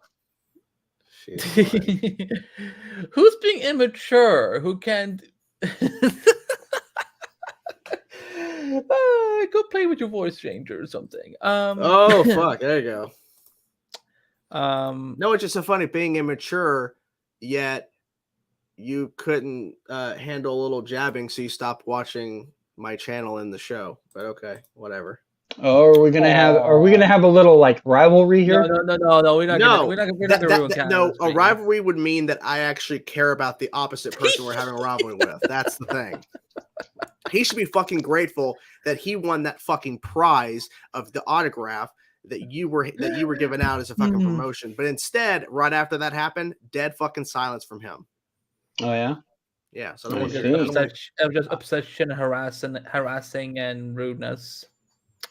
I did see this question, Eddie, and I actually meant to bring it up, but got sidetracked by whatever's been going on everywhere else. So we will start with Andrew. Ooh, so I could pick any Earth. And what would that person be like?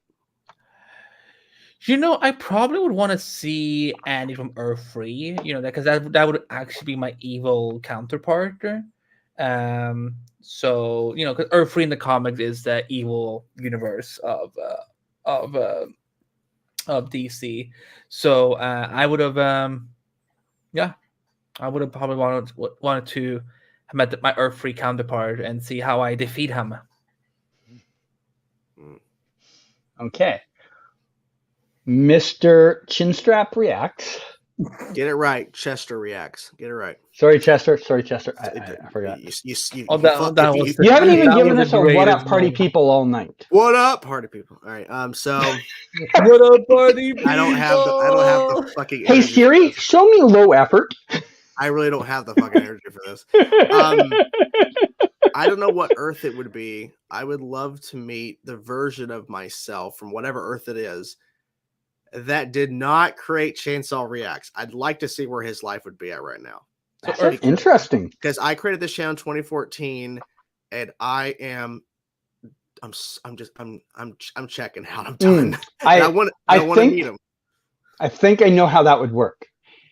He would still have a channel, but it would be called Arrowverse Reacts, but it would be only reacting to chainsaws. Probably.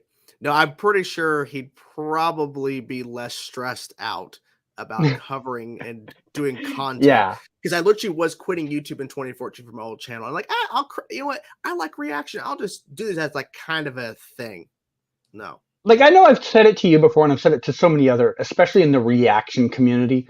Burnout's a real thing, and I don't think anyone takes it serious enough because they just see this as like sitting at home and doing stuff. But I mean, I literally told Andy on Monday on a phone call because I said, "Can we talk?" And I told him, thinking about all the stuff this week, that I'm seriously considering being done. This is too fucking much. I can't handle this shit. I have tried. Like, I mean, you're not the only one. I have talked to 6 or 8 reactors over the years who all at some point hit that wall that they're just like, oh my goodness, this is so much more work than it should be. And it's just like, it's still a job. And you guys kind of treat it as a hobby, but it's a hobby that's taking up a lot of effort, time, and resources. Yeah. And you just, I mean, at some point, literally tonight, this just showed once again where I'm at. So when the fucking internet wasn't working in the episode, even though I kind of figured it wasn't going to be good, the fact that it wasn't loading, I got mad because this was affecting my job. Yeah, I exactly. Can't watch it live, so I was getting. So I tweeted getting fucking angry online to my internet provider on Twitter. I'm like, I'm fucking pissed, and that just goes to show this is not healthy for me. It's getting too much for me.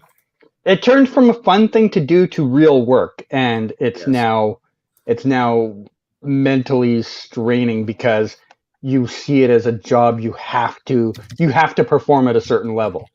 I have to maintain, like, literally at times, and people can't tell, I fake my happiness in videos because I'm not excited to do this for fucking 45 minutes filming. I'm not. I understand that. Like, I remember, I'm not gonna say who it was. I've talked to obviously a few people, but I remember talking to someone about this, and we talked about how reaction channels, there has to be some level of like scripted enthusiasm at times because you can't hold that excitement every episode. You just, like, so I'm going to name a specific channel, but it's not to say that they're bad at it because I think they do a great job. But like Blind Wave, those guys every episode just are there like, oh, this is such a great episode. Oh, this is really fun. This is this. And I'm just kind of like, guys, man, internet kind of disagrees with you. I understand you're like trying to put an upbeat spin on everything, but yeah, Well, the thing is as well, and like I spoke to Eric, who I guess I don't know if he's the lead of the channel, but I spoke to Eric. He's kind of the face of the channel, yeah. Yeah, so I spoke to Eric a couple times a while back, like years ago, not recently, and like it's their job, and I don't think that they're faking it, but it is their job. Like their job is literally making content. If this was my full-time job, I might have a different perspective because I'm also not working a 40-hour work week while doing all this. Good point. Good point. I think that's the difference for me. But that's why I think it's all about I think you should trim down a little bit. And I understand the whole idea, but this is why I could never do a reaction channel, for example, because like for me, like the thing with the Black Project, we've said this for almost 9 seasons now. So is that if all of us came on, all of me and my co-hosts came on the Flash Bucket every week, and we're just constantly gushing, and I had no problem with the show at all, then people wouldn't be listening because then they're like, oh, I don't have to listen to this episode because I already know what they think about this episode. Because they always And that's the thing. That's why I've been honest with all my stuff. If I honestly don't like something, I will mention it. That's why I had to be honest saying I didn't hate Gotham Knights because I didn't think it was a dumpster fire like I predicted. But I think with me being actually honest, That's why after bidding on here since 2014, since my channel was created on October 24th of 2014, that is why my channel has not grown as others, because literally I'm honest. Like, at this point, with how long I've been on YouTube, I should be over 100,000 subs easily with all the shit that I've covered over the years. However, I'm not, because I'm negative in my videos. I'm not overly positive like a lot of these channels that cover a lot of shit and they're constantly freaking out and going crazy and doing all this shit. And people are attracted to the positivity, and that's not always me. And that's why I think that's a little bit one way or the other. I think you either have to be thoroughly continually positive or thoroughly continually griping. Because if you watch you watch like some of those other channels that they nitpick everything, they do very well too, because they're always complaining, you know? And people are attracted to the rants, the negativity. Yeah. I think being fair to a show actually does maybe hinder the numbers a little. What's going to help? I mean, you got a point. What's going to help me is when the Flash ends, and I'll hate when the show ends, but that's one less thing I have to worry about. Yes. Yeah.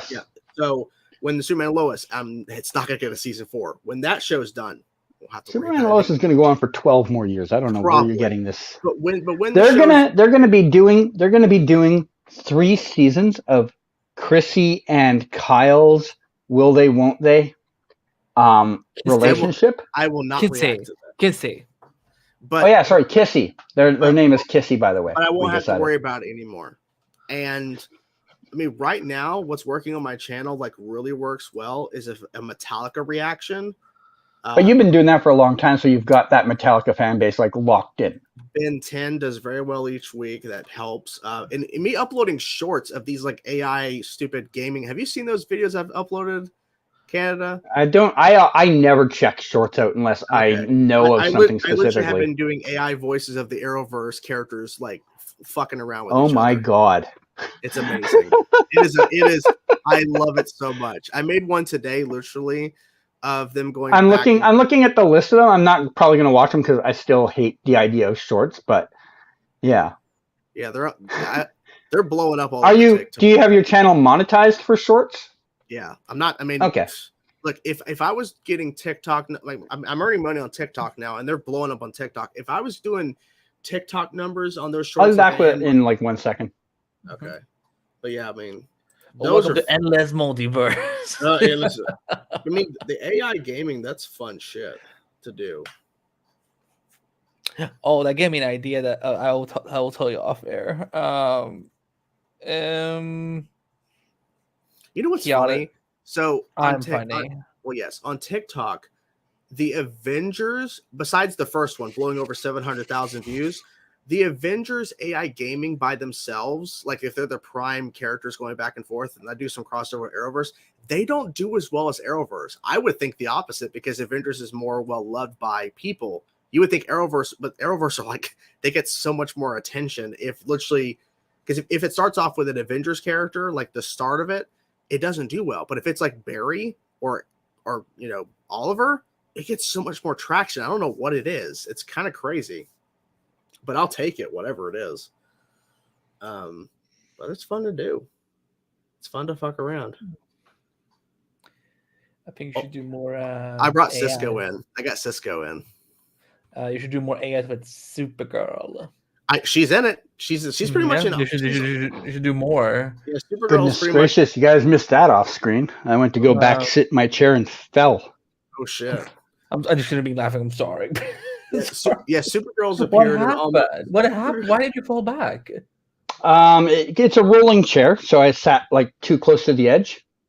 Oh, okay. Well, are you all right? Yeah. Luckily, I caught I went off the edge, and I realized I was doing it. I grabbed onto the things with my hands and caught myself going down. So I didn't actually hit myself on the ground, but it would have been entertaining. So I think, have reached the end of this episode of the Ended Multiverse. Of course. So I will say goodbye to all the spectators, all 6 of them. We will see you all in the future. I don't know who has stuck around this long, but thank you everyone that did. And I will see you sometime in the future. I don't know what day that'll be, but it will be in the future. It will not be in the past, unless you're watching this after. All right. Bye, everyone. Bye. Gracie. Click the button, but it